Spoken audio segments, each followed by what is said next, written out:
Bonjour à tous, bienvenue à ce nouveau webinaire autour de ProSanté Connect. Comme pour tous les webinaires de l'ANS, celui-ci est enregistré, le replay sera mis en ligne sur le site de l'agence et on pourra également vous partager les supports de présentation. On a 3 intervenants aujourd'hui, je vais leur laisser la parole, mais avant, juste petit rappel, si vous pouvez bien poser vos questions dans l'onglet questions et non pas dans le chat, ce sera plus facile et on est sûr de ne pas passer à côté. Voilà, Julien, je te passe la main et puis bon webinaire à tous. Merci Elodie. Bonjour à tous. Donc comme introduit par Elodie, donc c'est un webinaire de ProSanté Connect, donc un petit peu particulier. C'est on l'espère, le premier d'une longue série parce que c'est un webinaire qui est donc co-animé par donc un fournisseur de services de l'écosystème qui développe son propre service raccordé à ProSanté Connect et qui vient nous apporter une expertise pour nous présenter donc un IAM, donc un Identity Access Manager, qui cloque tout simplement. Voilà. C'est vraiment dans notre idée de co-construction et d'animation de communauté ProSanté Connect, les travaux qu'on a voulu mettre en place tout au long de l'année 2022 et du coup maintenant depuis le début de cette année 2023. Donc voilà, c'est vraiment quelque chose pour nous d'important de faire ce webinaire donc avec quelqu'un de l'écosystème. Et merci encore pour votre présence, Monsieur Paulet. Alors on va passer au sommaire et voilà, l'idée, c'est qu'on va commencer par une petite introduction afin d'introduire les notions en lien avec l'IAM, hein, donc l'Access Management. Et ensuite, on va voir donc un cas pratique présenté par Monsieur Paulet, où on va pouvoir voir l'application de Keycloak pour les sujets suivants, donc gestion des informations sur les scopes, connexion à un Active Directory, la fédération d'identité et l'enregistrement automatique via ProSanté Connect. Donc je vais laisser maintenant Julien nous parler un petit peu de la notion d'IAM. Merci Stanislas. Bonjour à toutes et à tous. Avant de laisser la main à Mickaël pour sa démonstration quelque peu magique, vous le verrez, du potentiel que peut offrir un IAM tel que Keycloak, il est important que nous revenions et que nous partagions tous la définition de ce qu'est qu'un IAM, donc un Identity Access Manager. Donc l'outil IAM, il est structuré autour de 3 grands axes, 3 grandes notions. La première, c'est l'identité. Une identité, qu'est-ce que c'est? C'est un document, une information qui contient vos informations d'identité, telles que peuvent le faire la carte d'identité, le passeport, ou tout simplement le couple identifiant mot de passe que vous saisissez sur votre applicatif. La deuxième grande notion, c'est celle des accès, c'est-à-dire que l'IAM permet d'associer à une identité un niveau d'habilitation ou d'accréditation spécifique par rapport à un applicatif cible. Par exemple, selon que si vous êtes membre ou pas, vous avez accès ou non à la zone VIP d'une boîte de nuit. Si vous êtes un élève de Poudlard, vous avez ou non accès à une salle commune. Enfin, pour on va dire un exemple un peu plus terre à terre, si vous éditez un logiciel à destination exclusive des pharmaciens, vous êtes en capacité d'habiliter uniquement la profession médicale qui correspond à celle des pharmaciens. Enfin, la troisième grande notion, c'est celle de la gestion centralisée qui permet en fait à votre administrateur informatique de gérer à travers un portail unique l'ensemble de vos identités, de vos habilitations et de vos applicatifs. C'est-à-dire que votre administrateur informatique, il pourra gérer l'ensemble de ses utilisateurs, pour chacun d'eux l'ensemble des habilitations et pour chaque application connectée, l'ensemble des habilitations autorisant la connexion à cet applicatif. Cette slide, je pense qu'on peut tous s'y retrouver parce qu'elle représente un petit peu la situation dans laquelle nous sommes tous à titre particulier, qu'on peut retrouver encore dans certaines structures. À savoir qu'un utilisateur, comme on peut le voir à l'écran, il va avoir autant d'identités différentes à gérer qu'il n'a d'applications sur lesquelles il veut se connecter. Donc dans notre cas, l'utilisateur, il a potentiellement accès à 6 applications. Et pour chacune de ces applications, il doit gérer une identité spécifique que l'on peut appeler identité isolée. Donc d'une part, c'est complexe pour l'utilisateur parce que selon son niveau de connaissance informatique, il y a toute une liste d'identités différentes à gérer. Et d'autre part, également pour votre administrateur informatique qui, lui, en fait, pour chacun des applicatifs, il doit gérer autant d'identités qu'il n'a d'utilisateurs. Donc face à cette situation potentiellement complexe à gérer, on peut voir sur cette slide comment s'inscrit l'IAM et les avantages qu'il propose. Donc, on retrouve ici, grosso modo, les 4 des 6 applications précédemment illustrées, sauf que cette fois-ci, vous pouvez voir au sein de mon SI applicatif qui est représenté par un carré bleu, j'ai connecté l'ensemble de mes applications sur un Keycloak. Keycloak est donc mon portail centralisé qui me permet de créer mes utilisateurs, de les gérer, mais également de gérer mes applications connectées. Donc ici, nous en avons 4. Et pour chacune des applications et chacun de mes utilisateurs, je peux gérer des habilitations ou des accès.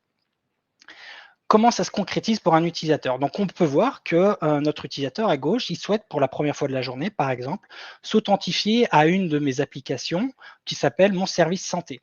Donc, on voit le flux numéro 1, il se dirige sur votre application Mon service santé. Cette dernière, en fait, lui demande de s'authentifier. Donc, il s'authentifie, mais ce qu'il ne voit pas, c'est que grâce à votre travail d'interfaçage entre vos applications et Keycloak, ce dernier, à travers le flux numéro 2, il est redirigé sur Keycloak et c'est ce dernier qui authentifie votre utilisateur. Il s'authentifie donc sur Keycloak, Keycloak l'authentifie et le redirige de manière transparente vers le service initial qu'il a demandé. Et du coup, votre utilisateur, sans s'en rendre compte, il s'est authentifié sur Keycloak et il reçoit son service fourni, le flux numéro 3. Il décide dans la foulée, ou un peu plus tard, de se connecter sur l'application Poudlard. Comme Poudlard est dans mon SI applicatif et qu'il est lui également interfacé avec mon Keycloak, Keycloak détecte que l'utilisateur a déjà une session ouverte, il est bel et bien habilité à utiliser Poudlard, donc automatiquement, Poudlard lui renvoie l'information de où se trouve la salle commune de ma maison. Pareil pour mon applicatif numéro 3 et numéro 4. Donc, on voit ici que Keycloak permet à un utilisateur de s'authentifier une seule fois sur un applicatif et de pouvoir en fait véhiculer du SSO sur différentes applications qui pointent tous vers le même référentiel d'identité.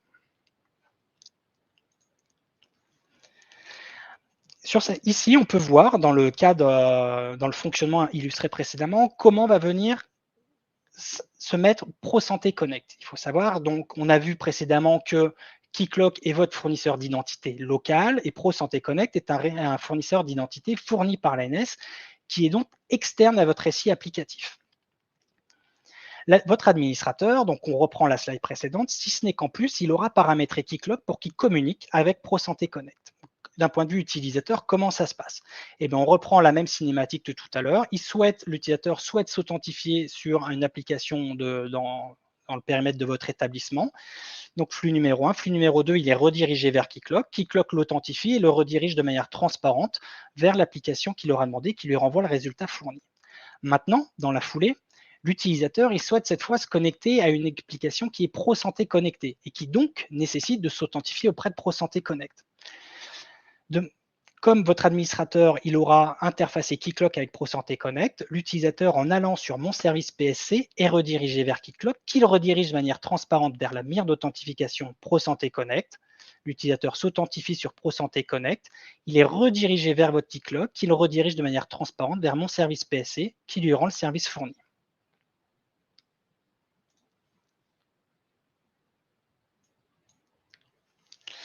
Donc, nous avons vu lors des quelques slides précédentes un petit peu quels étaient les avantages à utiliser un IAM au sein de votre système, de votre environnement applicatif. Il y a une notion qui est importante dans la suite, qui va être importante dans la présentation qui va être faite par Mickaël, c'est la notion des scopes. Donc, les scopes ne sont pas dépendants d'un IAM, mais ils sont plutôt portés par la norme OpenID Connect. Qu'est-ce qu'un scope? Eh bien, l'utilisation des scopes a deux finalités, si je puis dire. D'une part, c'est d'avoir accès à une information spécifique sur un utilisateur.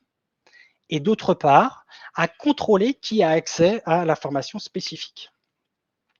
Alors, pour concrétiser un petit peu, je comprends que cette définition puisse être un petit peu floue, donc on peut la concrétiser avec un exemple. Et avant de lire l'exemple, je vous propose de contextualiser l'exemple pour ceux qui ne connaissent pas un petit peu le monde de Harry Potter. Dans Harry Potter, les élèves qui arrivent en première année à l'école des sorciers, Poudlard, doivent appartenir à une des 4 maisons proposées. On va avoir Gryffondor, Serre d'Aigle, Serpentard et Poufsouffle. Chaque maison a une salle de vie qu'on appelle salle commune, dont l'emplacement est connu uniquement des élèves qui sont membres de cette maison. D'accord? Et l'ensemble de ces maisons appartiennent à l'école des sorciers qui s'appelle Poudlard. Il faut savoir également que le château de Poudlard, il contient une centaine de portraits qui ont la particularité d'être animés et dynamiques. C'est-à-dire que les portraits ne sont pas figés, mais à l'intérieur, il y a bien quelqu'un en fait, à qui on peut poser des questions et qui porte un petit peu la connaissance de Poudlard. Donc, voilà. Donc si je rentre un petit peu maintenant dans le détail de mon exemple, il faut savoir que l'élève, pour se voir affecter une maison, il doit en fait, là ça se passe par le processus de mettre un chapeau magique sur la tête qui s'appelle le choix-peau magique. Et c'est le choix-peau magique qui, au bout de quelques minutes, dit à l'élève, ben, écoute, toi tu fais partie de Gryffondor, la maison Gryffondor par exemple. Donc, dans le cas de notre exemple, reprenons donc le choix-peau magique, on peut le comparer à un mécanisme d'enrôlement d'un utilisateur. On enrôle l'utilisateur Harry Potter dans la maison Gryffondor. Donc, Harry Potter est habilité à habiliter Gryffondor. Maintenant, Harry Potter, il souhaite savoir où se trouve un peu la salle commune de sa maison. Et pour cela, il va s'adresser à un portrait de Poudlard, un portrait qu'on peut comparer à un fournisseur de services. Donc, il va s'adresser au fournisseur de services. Dis-moi où se trouve la salle commune de ma maison Gryffondor. Le portrait, donc fournisseur de services, s'adresse à Poudlard, qui est dans ces cas-là l'IDP, le fournisseur d'identité. Donc, le fournisseur de services demande au fournisseur d'identité Poudlard, est-ce que Harry Potter est habilité à savoir où se trouve la maison Gryffondor? Poudlard lui répond que oui, Harry Potter est membre de Gryffondor, donc il peut savoir où se trouve sa salle commune. En réponse, le fournisseur de services, donc le portrait, indique à Harry Potter l'emplacement de sa salle commune. Maintenant, Harry Potter, il souhaite savoir où se trouve l'emplacement d'une autre salle commune. Imaginons celle de Poufsouffle. Donc, il pose la question au portrait. Bonjour portrait, où se trouve la salle commune de Poufsouffle? Le portrait interroge Poudlard et Poudlard lui dit ah non, il ne fait pas partie de Poufsouffle, donc il ne peut pas savoir où se trouve la salle commune de cette maison. Donc, le portrait refuse la demande d'Harry Potter. On peut associer cette habilitation qui est portée par la notion d'appartenance à une maison à la notion de scope. C'est-à-dire que le scope le scope pointe vers une information de l'utilisateur, à savoir l'emplacement de sa salle commune, mais il permet également de contrôler qui a accès à l'emplacement de cette salle commune. Donc, dans le cas de ProSanté Connect, pour revenir un petit peu sur les usages terrain, la ressource protégée, donc l'IDP, c'est forcément ProSanté Connect, et la ressource protégée qui nécessite d'être identifiée, c'est le user info. D'accord, le user info, il contient l'ensemble des données sectorielles de l'utilisateur, sa profession, l'activité, la structure, etc. Dans notre documentation technique, on vous indique, en tant que fournisseur de services, que pour pouvoir accéder à l'ensemble des informations user info, vous devez fournir le paramètre scope égale scope all. Pour vous montrer un petit peu également la portée des scopes, il faut que vous sachiez que ProSanté Connect propose d'autres scopes disponibles, donc ceux qu'on peut voir à l'écran. Par exemple, si je demande le scope RPPS, j'ai en retour non pas le user info complet, mais seulement certains attributs, donc claims, du user info, à savoir le subject ref pro et subject name ID. Donc l'ensemble de ces scopes se retrouve sur la documentation technique de ProSanté Connect qui se retrouve sur le portail industriel. Pour terminer un peu cette introduction sur l'IAM, donc en effet, on fait un focus sur Keycloak. Pourquoi Keycloak? Eh bien, tout simplement, il y a plein de raisons. Mais les majeures sont, à mon sens, représentées à l'écran. D'une part, c'est un projet open source qui est porté par Red Hat, qui est comme une entreprise reconnue du secteur et très active. Keycloak est facile en intégration, il est compatible multiplateforme, donc c'est le candidat idéal pour venir unifier des environnements applicatifs complexes. D'autre part, comme c'est un projet open source porté par Red Hat, on a une communauté très active, donc vous pouvez être certain qu'en cas de bug ou d'anomalie, le sujet va être porté par la communauté.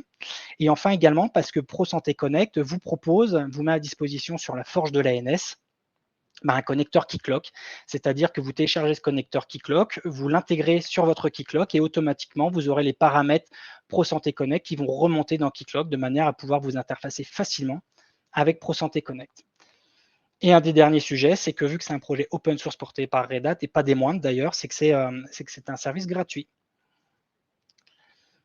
Donc voilà, ces quelques slides concluent cette introduction à IAM, donc de manière à ce qu'on puisse tous partager la notion de ce qu'est un IAM et qui va vous permettre de venir assister à la démonstration de Mickaël de manière sereine. Merci beaucoup, Julien. Je prends le partage. Ouais, vous pouvez.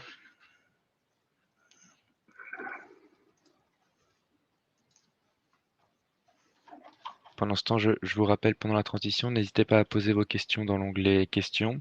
Et on aura dans tous les cas un temps de questions-réponses donc autour de la thématique, notamment de l'IAM, hein, parce qu'on a les compétences de Monsieur Paulet avec nous aujourd'hui. Mais aussi, dans un second temps, on pourra prendre les questions en lien avec le projet ProSanté Connect si vous en avez. Voilà, merci beaucoup. Je vais vite fait me présenter. Donc, je m'appelle Mickaël Paulet, je travaille pour le MIPI. Je suis responsable produit d'une solution qui s'appelle Cerber et qui fait de la gestion d'identité en santé. Et cette solution, donc, s'appuie principalement sur des briques open source et notamment sur la brique Keycloak. Pourquoi Keycloak? Déjà parce que, comme l'a dit Julien, c'est une solution qui est portée par un éditeur prestigieux, c'est Red Hat. Exactement, Keycloak est le pendant communautaire de la solution Red Hat SSO.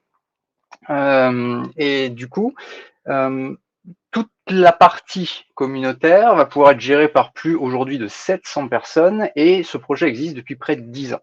Donc, il est très robuste, il a beaucoup évolué depuis et aujourd'hui, il nous aide beaucoup, notamment sur la gestion d'identité. Et comme je suppose que vous le savez tous, surtout sur le milieu de la santé, c'est pas forcément des choses qui sont très simples à mettre en place en termes de sécurité. Et c'est pour ça que nous, on a fait ce choix, le choix d'utiliser notamment Keycloak pour la gestion d'identité, du moins pour nos applicatifs SaaS. Et c'est pour ça que c'était vraiment une brique très importante pour nous. Du coup, ce que je vous propose, c'est de faire un petit voyage magique, justement, pour vous montrer un petit peu comment utiliser une solution Keycloak dans un SI applicatif, exactement comme vous le feriez de votre côté chez vous, en tant qu'éditeur. Donc, bienvenue à Poudlard. Justement, Julien l'a très bien introduit. On a l'ensemble du monde de Harry Potter qui est à portée de main, donc le fameux monde qu'a inventé J.K. Rowling. L'objectif aujourd'hui, c'est de vous présenter tous les concepts, justement, un petit peu de Keycloak et de la manière dont on peut l'utiliser au travers d'une histoire simple et vraiment sur des applications donc tournées autour de Harry Potter, mais en tout cas qui devraient vous permettre de vous retrouver par rapport à un contexte applicatif que vous devez connaître tous les jours. Qu'est-ce que c'est Poudlard? Poudlard, c'est une application dite front-end. C'est-à-dire que c'est une application, comme vous pouvez la développer justement pour vos clients, vos adhérents, vos utilisateurs, quels qu'ils soient. Seulement, ce qui est particulier, c'est que derrière Poudlard, je vais avoir une solution Keycloak. Qu'est-ce que ça va me permettre de faire? Eh bien, comme l'a dit Julien, déjà, toute la gestion d'utilisateurs, elle est gérée par Keycloak. C'est-à-dire que j'ai tous mes utilisateurs présents sur une solution Keycloak et je vais pouvoir jouer avec ce Keycloak et avec ses identités pour pouvoir redescendre au travers de mon application un contexte d'identité qui va me permettre de pouvoir donner une expérience utilisateur à la personne qui utilise mon application. Alors, on va voir ce que ça veut dire. Ce qu'il est important de comprendre, en tout cas, c'est que cette application, elle est faite de manière extrêmement simple, justement pour que vous puissiez comprendre que rien que la notion d'identité vous permet de gérer une application complète. Derrière Poudlard, il n'y a pas de base de données, il n'y a rien de tout ça. Il n'y a qu'une application qui se déroule sur mon navigateur et un Keycloak derrière. Donc, nous voilà devant les portes de Poudlard. On peut voir qu'ici, nous avons Rubeus Hagrid, le grand géant qui justement surveille un petit peu l'entrée de Poudlard. Et on peut le voir, il nous le dit, il ne sait pas qui nous sommes. Pourquoi techniquement il ne sait pas qui nous sommes? Parce que nous n'avons pas de contexte d'identité présenté sur mon application. Donc ce que je vais faire, exactement comme je le ferai sur n'importe quelle application, je vais cliquer sur mon bouton de connexion. Ce qu'il faut voir ici, c'est que toute cette fenêtre, tous ces formulaires sur mon interface web, c'est Keycloak qui les gère. Je suis parti de mon application. À partir de maintenant, on est vraiment sur Keycloak. même si vous avez l'impression d'être toujours sur l'application Poudlard, parce que Keycloak est fait justement pour se fondre dans votre application, pour que l'utilisateur, en termes d'expérience utilisateur, ait toujours l'impression d'être dans votre application, vous pouvez mettre les couleurs de votre application sans souci.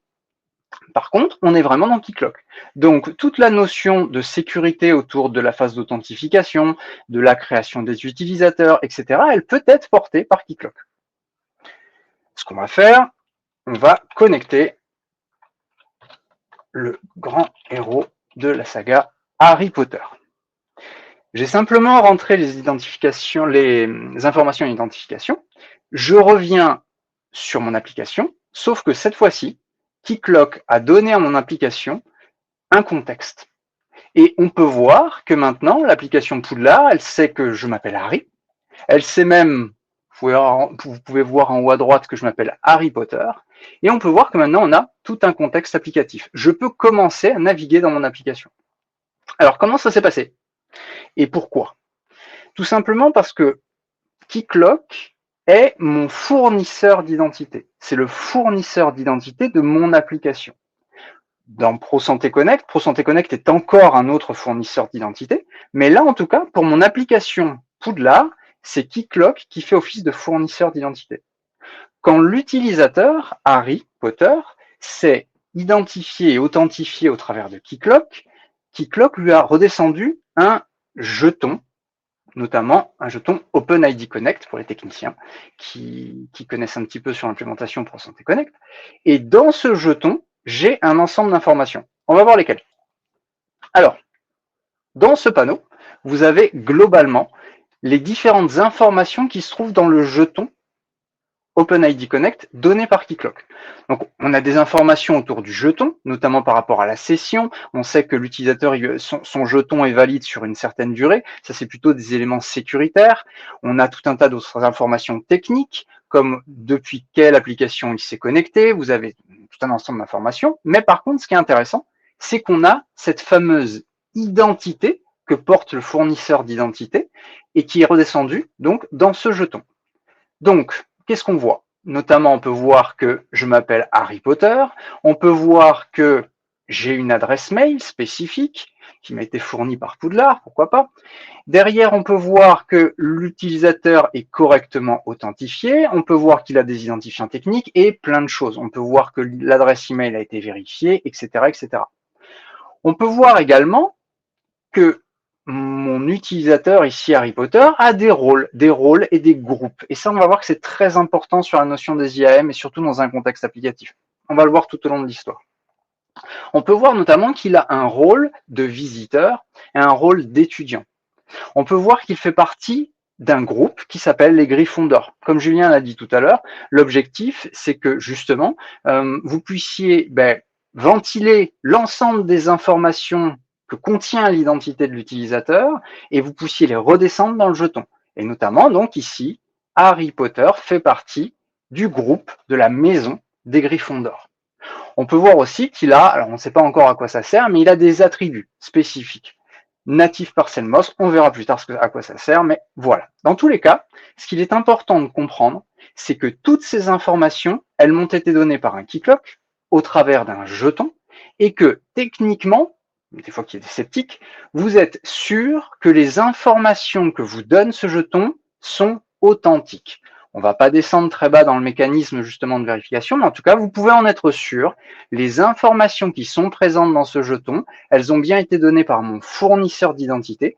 Et même si lui ne sait pas ce que ça veut dire Griffon d'Or, par exemple, il sait que ça fait partie de l'identité de mon utilisateur. Si on sort un petit peu, qu'on revient sur le contexte ProSanté Connect et sur notamment le contexte qu'on a tous en tant qu'éditeur de logiciels, par exemple, dans le domaine de la santé avec ProSanté Connect, eh bien, toutes les informations qu'on est capable de redescendre des jetons ProSanté Connect, elles nous servent à ça. C'est grâce à ça qu'on va pouvoir amener des contextes applicatifs. Et si on peut faire confiance aux informations que nous donne justement ProSanté Connect en tant que fournisseur d'identité, c'est parce qu'on a les moyens techniques nécessaires de valider que ces informations sont justes. C'est exactement ce que fait Keycloak ici. Il nous donne ces informations, on est sûr d'elles. Du coup, maintenant qu'on sait ça, qu'est-ce qu'on peut faire avec tout ça? Donc, maintenant, je peux par exemple aller dans le grand hall de Poudlard. Ça veut dire que avant, il y avait des ressources logicielles, hein, comme cette page-là, sur laquelle je n'avais pas accès. Et parce que j'ai des informations qui sont présentes dans mon jeton et que je suis sûr qu'elles appartiennent à mon utilisateur, je peux lui donner accès à ces informations. Si je regarde aussi, j'ai les grandes maisons de Poudlard. Et les grandes maisons de Poudlard, je ne peux accéder qu'à la maison des Griffons d'Or. Pourquoi? Parce que Harry Potter appartient ici, dans notre cas, au groupe des Griffons d'Or, et du coup, je peux autoriser dans mon application, d'un point de vue métier, je peux autoriser l'accès à la ressource Griffon d'Or. Donc là, on le fait sous forme de page, mais on va voir qu'on peut le faire sous forme simplement de contexte dans la page. Ça veut dire qu'en gros, quand vous recevez des informations de ProSanté Connect ou de n'importe quel autre fournisseur d'identité, de votre Keycloak, pourquoi pas, dans ce cas-là, vous êtes capable d'amener le contexte de votre application. On pourrait dire que par exemple, eh bien, si j'ai un utilisateur qui est un médecin, on lui donne accès à certaines parties de mon application. Alors que si c'est un infirmier, pourquoi pas, dans ce cas-là, par contre, je lui donne accès à une autre partie de mon application. Tout ce contexte-là, je peux lui faire confiance et je peux le mettre en avant dans mon application parce que j'ai récupéré les informations dans le jeton de mon utilisateur donné par mon IAM, mon fournisseur d'identité, qui ici est un Keycloak. Alors, on va voir du coup ce qui se passe si je connecte quelqu'un d'autre. Donc, je me déconnecte. Ma session est terminée. On retourne sur justement devant le portail. On voit qu'il n'y a plus de contexte d'identité. Je n'ai plus du tout accès aux différentes ressources de mon application. Je vais connecter Drago Malfoy, le célèbre Drago Malfoy, l'ennemi juré de Harry Potter.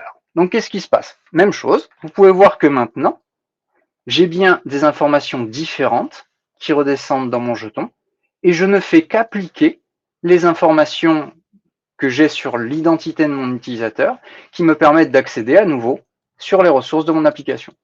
Alors, comme c'est un étudiant, comme tous les autres étudiants, il accède bien à une partie commune, hein, par exemple le grand hall de Poudlard, mais par contre, vis-à-vis des grandes maisons, vous pouvez voir que je n'ai accès cette fois-ci qu'à la partie Serpentard, parce que Drago Malfoy fait partie du groupe des Serpentards. Petite chose qui est très intéressante aussi avec Keycloak, notamment pour les applications dites front-end comme celle-ci, toutes les applications JavaScript, Keycloak fournit des bibliothèques natives pour le JavaScript, qui permettent notamment de gérer ces droits-là. Parce que vous avez des moyens de pouvoir faire des droits sur certaines ressources vis-à-vis de Keycloak en lui-même, mais la plupart du temps, c'est très métier, c'est dans votre application. Keycloak sait que l'utilisateur, que l'identité de l'utilisateur appartient au groupe Serpentard, mais c'est absolument pas ce que veut dire Serpentard. Il n'en sait rien du tout. La seule chose, c'est qu'il associe cette information et qu'il est capable de vous la redescendre. Mais par contre, grâce aux différentes bibliothèques que fournit Keycloak nativement, si par exemple, j'essaye d'accéder à la maison des Griffons d'Or, pourquoi pas. J'ai bien un mécanisme, donc là on a Rusard qui parcourt les couloirs du château de Poudlard et qui nous explique bien que nous n'avons pas le droit d'être ici. On n'a pas le droit d'y être parce que les informations présentes dans le jeton ne nous permettent pas de valider que nous accédons à la ressource. On va connecter quelqu'un qui a des droits un petit peu différents. Il s'agit du professeur Minerva McGonagall, par exemple. Professeur Minerva McGonagall, professeur de métamorphose dans l'histoire, se connecte donc de la même manière. Vous pouvez voir qu'elle a des informations différentes, notamment, elle n'est pas étudiante, elle fait partie des professeurs. Par contre, elle appartient au groupe des Griffons d'Or. Ce qu'il est important de voir, c'est que quand j'insiste sur la notion de droit avec ces fameux rôles ou ces groupes ou ces attributs, qu'on va pouvoir voir après aussi au niveau des attributs, eh bien, j'ai bien accès au grand hall parce que je lui ai donné accès justement en fonction soit d'être étudiant, soit visiteur, soit étudiant, soit professeur. On peut voir que maintenant, le professeur Minerva McGonagall accède à une nouvelle ressource, on n'y avait pas accès, un peu comme un administrateur, on pourrait dire ça comme ça. Donc elle accède bien à la salle de classe, notamment de Poudlard. Cependant, même dans le film, le professeur Minerva McGonagall gère la maison des Gryffondors. Ça ne veut pas dire qu'elle est censée avoir des droits étendus.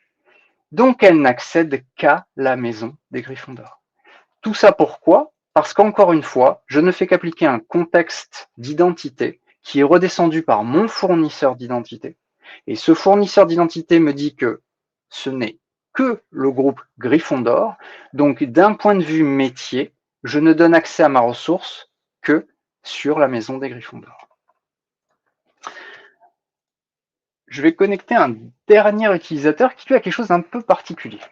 Alors, ça va être le directeur de Poudlard, Albus Dumbledore. Grâce à Keycloak, c'est une notion très très importante de Keycloak. Grâce à Keycloak, il a ce qui s'appelle un rôle composite. Le rôle composite, c'est le rôle principal, me permet de dire qu'on fait des rôles inclusifs. Des rôles inclusifs, c'est-à-dire que je suis principal, je vais lui donner le rôle aussi de professeur et aussi d'étudiant. On va le voir après, notamment sur de la connexion avec des serveurs LDAP. Dès que vous allez vouloir faire de la gestion forte de droits, et ces droits que vous allez les récupérer d'un fournisseur d'identité ou d'un référentiel utilisateur, il faut justement pouvoir avoir des droits inclusifs pour justement redescendre les bons droits sur votre application. Cette notion de droit composite, elle est extrêmement importante parce que du coup, mon utilisateur n'a qu'un seul rôle, mais qui a redescendu tous les autres. Maintenant, je change complètement le comportement de mon application.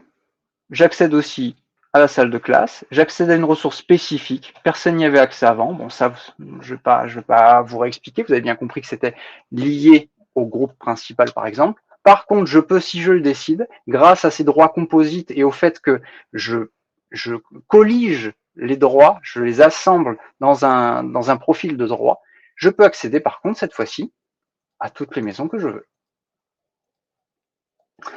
Toutes ces informations, Julien l'a bien dit, elles nous redescendent au travers de ce qu'on appelle les scopes. Les scopes, on va le voir encore un peu mieux après, c'est un ensemble d'informations sur lequel on va pouvoir amener des droits. Ici, par exemple, vous pouvez voir que j'ai beaucoup de scopes ici. Ils sont notamment identifiés là. On va voir à quoi ils servent. Mais ce qui est important, c'est que en fonction des scopes que vous allez mettre en place et de la manière dont vous allez trier vos données, vous allez les mettre dans des scopes spécifiques.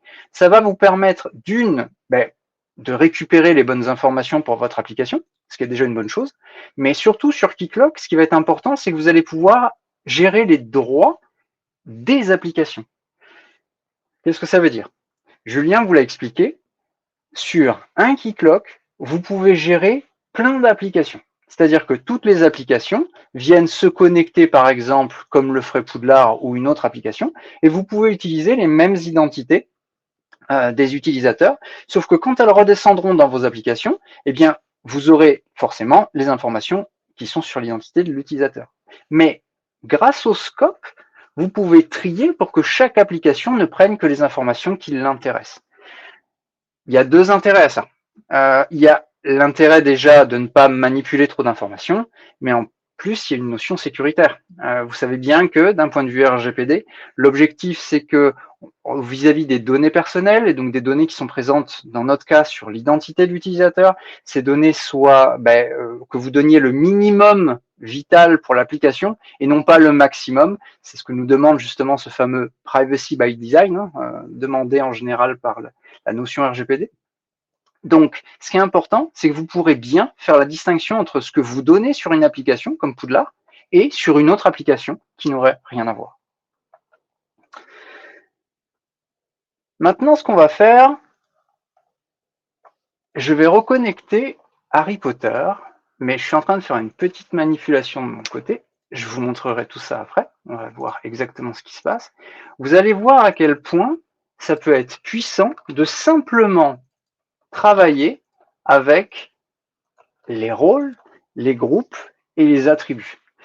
Parce que pour le moment, en gros, vous me faites confiance. Je vous ai dit, voilà, vous pouvez avoir des contextes différents. Je vous ai monté 3 pages, mais comment ça s'articule si je joue avec ces rôles, ces groupes et ces attributs? Je répète quand même que ces rôles sont colligés au sein de Keycloak. C'est Keycloak qui les associe, enfin, parce que vous lui avez dit en tant qu'application métier, mais c'est Keycloak qui les associe sur l'identité de l'utilisateur et il vous les redescend dans ce jeton.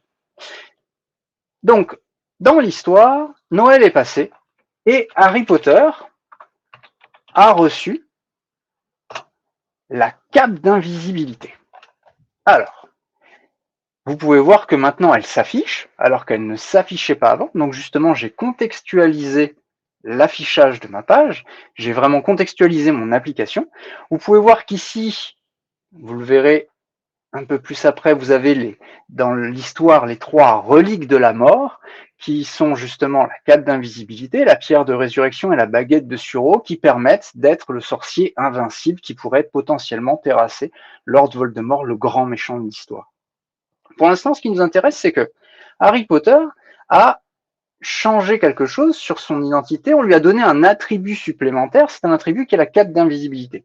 Petit rappel avec ce que j'ai dit avant vis-à-vis des scopes. Ceci, c'est un scope à part qui s'appelle les reliques de la mort. Donc, j'ai organisé mes données dans un scope dédié, comme vous l'avez sur ProSanté Connect, c'est que Julien vous a présenté tout à l'heure avec RPPS. Là, c'est moi qui ai un scope dédié qui dit les reliques de la mort. Je demande les reliques de la mort. Si mon identité contient les reliques de la mort, je la récupère et je récupère le statut. Alors, qu'est-ce que ça va changer sur mon application? On va voir qu'il accède toujours au grand hall. Jusque-là, pas de souci. Mais maintenant, s'il veut, grâce à la cape d'invisibilité, il peut se connecter, il peut accéder à n'importe quelle ressource. Donc, j'ai vraiment changé complètement le comportement de mon application avec une seule donnée qui a été changée sur l'identité de mon utilisateur. On va la voir, hein. Elle est ici. C'est la cape d'invisibilité. Grâce à cette donnée, une seule donnée, je peux changer un contexte complet. Dans un contexte applicatif, notamment avec des applications qui sont lourdes, vous pouvez avoir par exemple dans un établissement de santé ou autre, c'est extrêmement important de comprendre que d'une, vous allez pouvoir colliger tout ça, si vous le souhaitez, sur votre fournisseur d'identité, et ça vous redescendra tout simplement sur l'identité de l'utilisateur, et en fonction d'eux, vous êtes capable d'afficher un contexte applicatif complètement différent. On peut voir que Harry Potter, il peut même accéder à la salle de classe. Et là, regardez, dans la salle de classe, Harry Potter a un contexte encore différent et il apprend notamment qu'il parle fourche langue. En quoi ça va nous aider? Donc vous allez voir que c'est encore un attribut supplémentaire que j'ai modifié de mon côté. Dans tous les cas, vous pouvez voir que maintenant, j'ai une ressource encore différente qui est apparue. Et cette ressource, c'est la chambre des secrets. C'est une ressource que vous n'avez jamais vue jusqu'alors, pas même sur un compte avec des droits étendus, comme celui d'Albus Dumbledore, hein, avec même des rôles composites. Et pourtant, il y accède juste avec une information différente. Il accède à la chambre des secrets, et là, on peut voir que Harry Potter, maintenant, a trouvé l'épée de Gryffondor et apprend qu'il est l'élu. Vous comprendrez pourquoi dans notre histoire. Je réactualise le jeton. Je vois que toutes les informations apparaissent. On voit maintenant qu'il parle fourche-langue. On voit qu'il est l'élu. On voit qu'il a toujours la cape d'invisibilité. Et notamment, j'ai un nouveau scope qui s'appelle les reliques de Poudlard, qui me permet d'afficher ce contexte applicatif. Tout ça pour dire quoi? Tout ça pour dire que simplement en jouant avec des rôles, des groupes et des attributs fournis par un fournisseur d'identité qui ici est représenté par une solution Keycloak, c'est un simple Keycloak mis derrière, vous avez un contexte applicatif complet. Il n'y a pas de base de données, il n'y a pas d'application dite back-end avec quelque chose de lourd, et pourtant, je vous ai montré un contexte applicatif complet. Donc, c'est exactement ce que vous pouvez faire dans vos applications métiers, même pour le domaine de la santé. Vous avez un contexte sécuritaire, c'est des informations qui redescendent dans le jeton, vous êtes sûr du jeton, parce qu'il y a des mécanismes techniques qui permettent de valider que ce jeton est authentique et que les informations qui sont dedans sont authentiques. Vous ne pouvez pas modifier un jeton. Si vous modifiez un jeton, directement, vous saurez, votre application saura que les informations ont été modifiées et du coup qu'elles ne sont pas sûres. Donc là, typiquement, si je peux utiliser mon application et mon jeton, c'est parce que ces informations-là sont sûres et vérifiables. Et c'est ma solution KeyClock qui, derrière, m'a permis de les véhiculer. Alors, je vais vous montrer pour la première fois, justement, l'interface de KeyClock. Pour les puristes, on est encore sur l'ancienne interface, donc ne me fustigez pas. Mais en tout cas, c'est une version 16 ici. L'objectif, c'est simplement de vous montrer le contexte applicatif. Alors, on ne va pas aller dans les fonctionnalités avancées pour le moment, ce n'est pas le but. L'important, c'est que vous voyez que, regardez, là, j'ai l'ensemble de mes utilisateurs. L'ensemble des utilisateurs que j'ai à disposition sur mon application Poudlard. Donc, je vous les montre tous, hein, vous les reconnaissez, je vous ai tous présentés. Il y a Albus Dumbledore, donc Drago Malfoy, Harry Potter et le professeur McGonagall. Si je reprends les informations, toutes ces informations-là, elles sont gérées par le KeyClock. C'est KeyClock qui est capable de les gérer.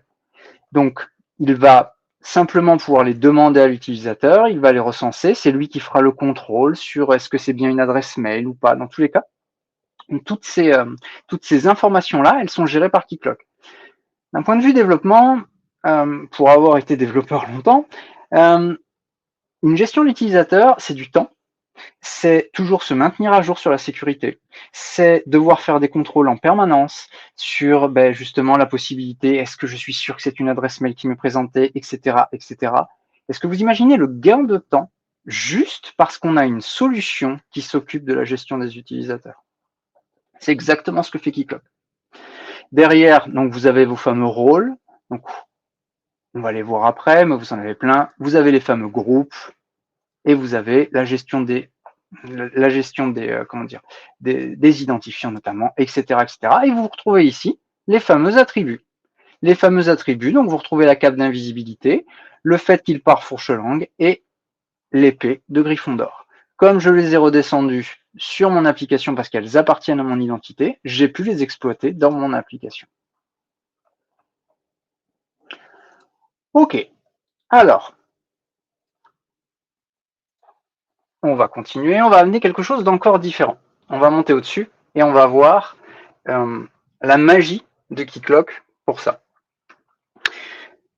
On va aborder, par rapport à l'histoire de Harry Potter, le fameux tournoi des 3 sorciers. Qu'est-ce que le tournoi des 3 sorciers? Dans l'histoire, ce sont 3 écoles qui vont venir disputer des épreuves sportives magiques en représentant un champion. Chaque champion de chaque école vient disputer des épreuves sportives magiques et le gagnant remporte la fameuse coupe de feu pour une gloire légendaire. Nous, ce n'est pas les épreuves sportives magiques qui va nous intéresser. Ce qui nous intéresse, c'est, comme je vous l'ai dit, c'est 3 grandes écoles qui viennent à Poudlard pour disputer ces épreuves. Ça veut dire quoi? Ça veut dire que si là, j'ai une application qui gère Poudlard, les 2 autres écoles, si vous avez suivi l'histoire, elles s'appellent Durmstrang, elles s'appellent Beauxbatons, c'est chaque champion de chaque école qui va venir à Poudlard pour réaliser ces épreuves. Ça veut dire que j'ai des utilisateurs d'une autre école, donc d'un autre référentiel utilisateur, qui va devoir venir utiliser mon application. Je viens de développer Poudlard en tant qu'application, je suis développeur, on commence à me dire alors là, il va falloir que tu ailles chercher les utilisateurs d'un autre référentiel utilisateur, il va falloir que tu fasses tous les contrôles, etc. Derrière, alors attention, parce que derrière, du coup, comment on va faire pour les droits, etc. Imaginez la quantité en termes d'évolution qu'il faut faire sur une application.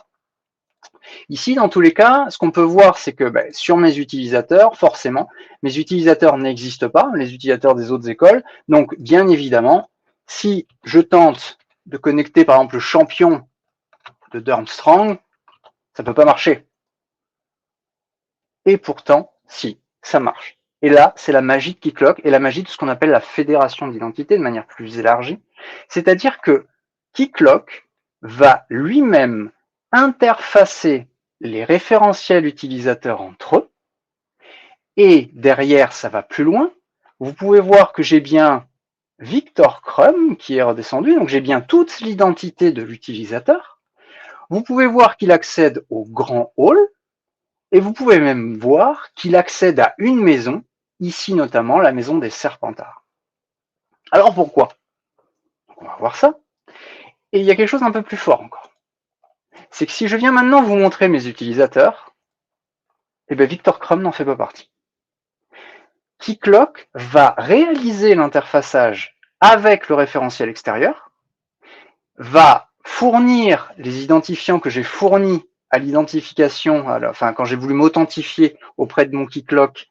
Vu qu'il ne connaît pas cet utilisateur, il va le fournir sur la partie, sur le référentiel extérieur. Et comme le LDAP, parce que ce sont des utilisateurs qui proviennent d'un LDAP ici, donc l'équivalent d'un Active Directory, hein, c'est exactement ce que vous auriez dans un établissement, il va récupérer les informations, il va mettre toutes ces informations dans un jeton, il va créer le jeton et permettre une fois de plus à mon application d'utiliser ce jeton et ces informations. Et là où c'est intéressant en termes de fédération d'identité, c'est que vis-à-vis de Keycloak, je vais pouvoir dire, ah bah tiens, l'utilisateur sur son LDAP, il avait un rôle spécifique qui s'appelait Durmstrang Student, donc étudiant de Durmstrang. Eh bien, chez moi, je vais dire que ce rôle-là, c'est un rôle que j'utilise.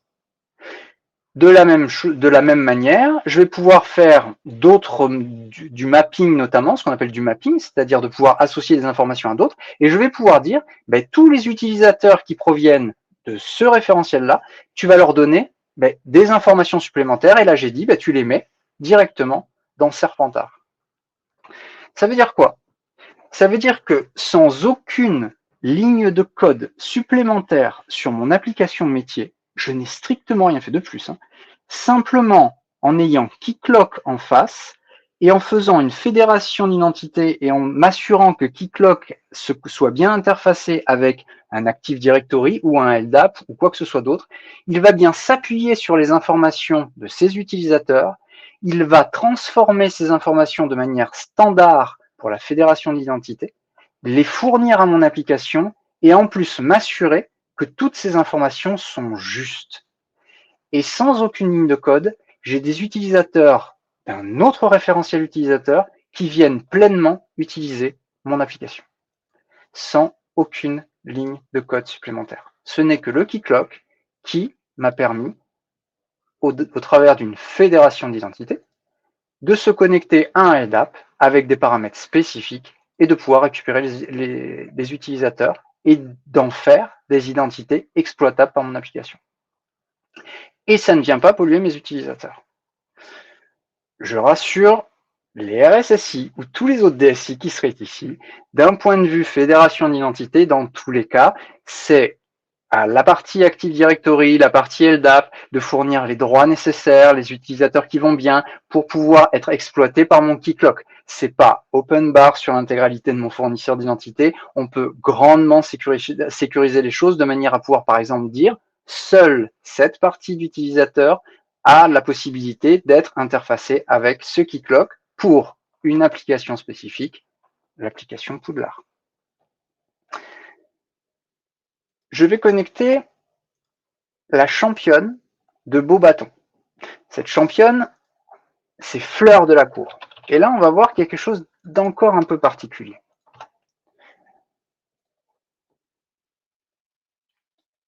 Comme tout à l'heure, Fleur de la Cour, comme vous vous en doutez, mon Keycloak a été interfacé aussi avec le LDAP de Beaubaton.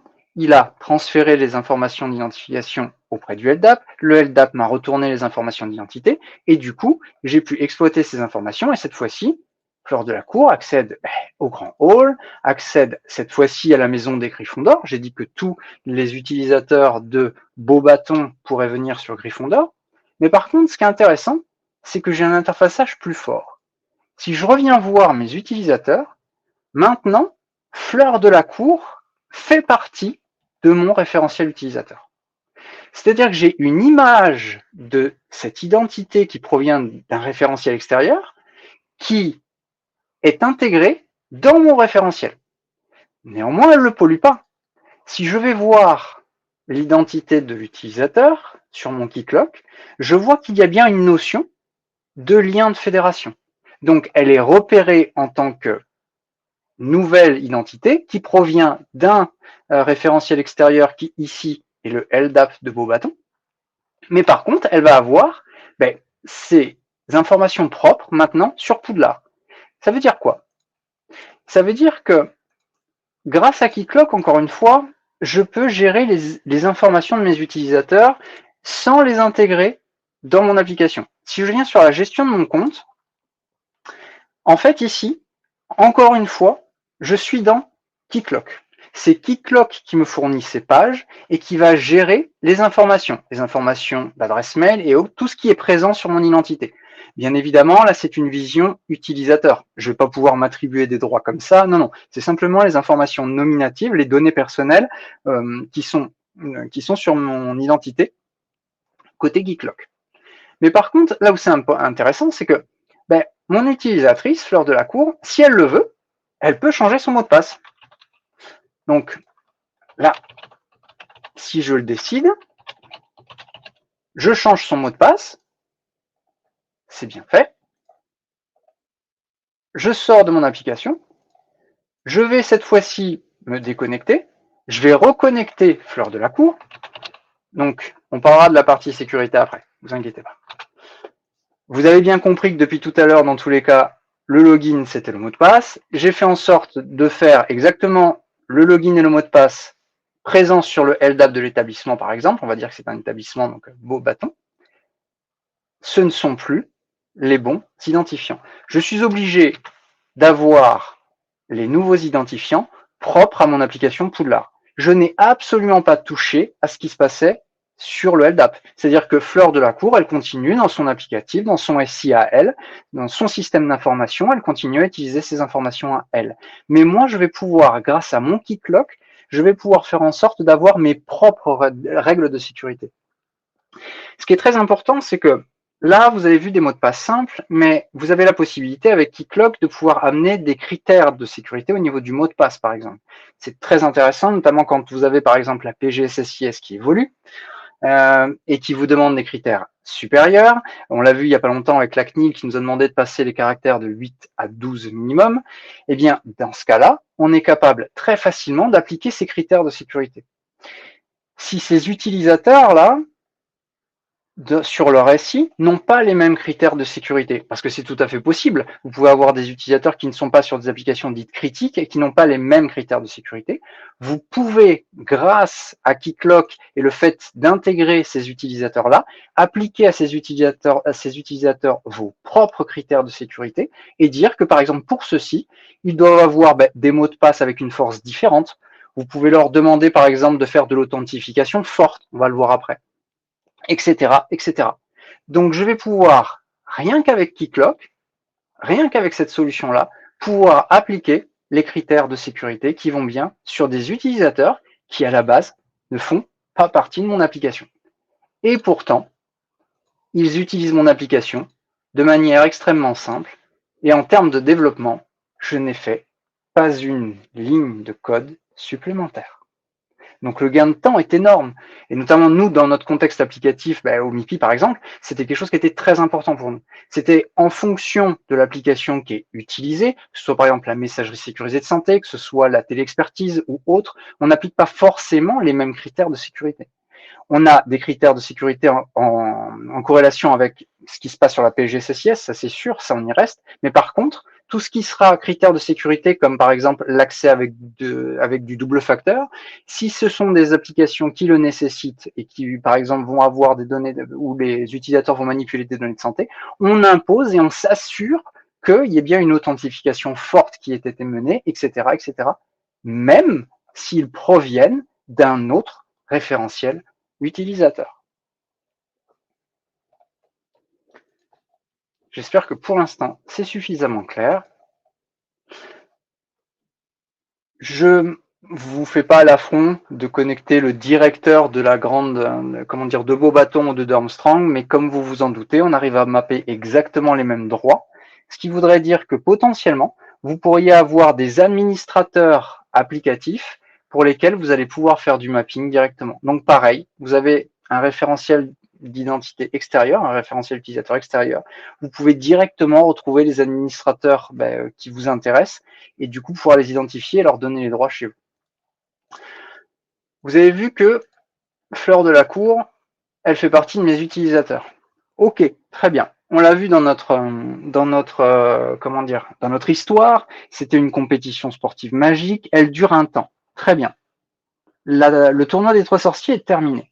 Ça m'embête. J'ai des utilisateurs qui sont ici, qui font quand même partie de mon référentiel utilisateur aujourd'hui, et aujourd'hui, ils n'ont plus vocation à devoir se connecter à mon application. Aucun problème. En allant simplement sur la configuration de Keycloak, je peux à tout moment décider que je retire tous les utilisateurs qui ont été importés. Si je reviens sur mes utilisateurs, Fleur de la Cour n'en fait plus partie. Et tous les utilisateurs qui potentiellement sur un Active Directory auraient été importés sur sur un temps limité, tous ces utilisateurs-là sont automatiquement supprimés. On aurait pu faire l'inverse aussi. On aurait pu dire que tous ces utilisateurs font maintenant pleinement partie de mon SI, donc de mon référentiel utilisateur ici, et font partie de mes utilisateurs.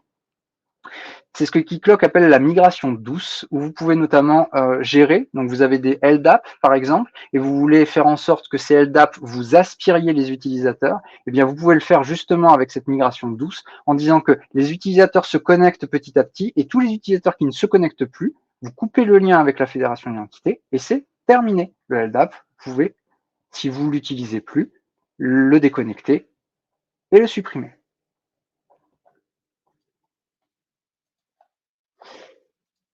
Alors, j'ai fini pour cette partie Poudlard.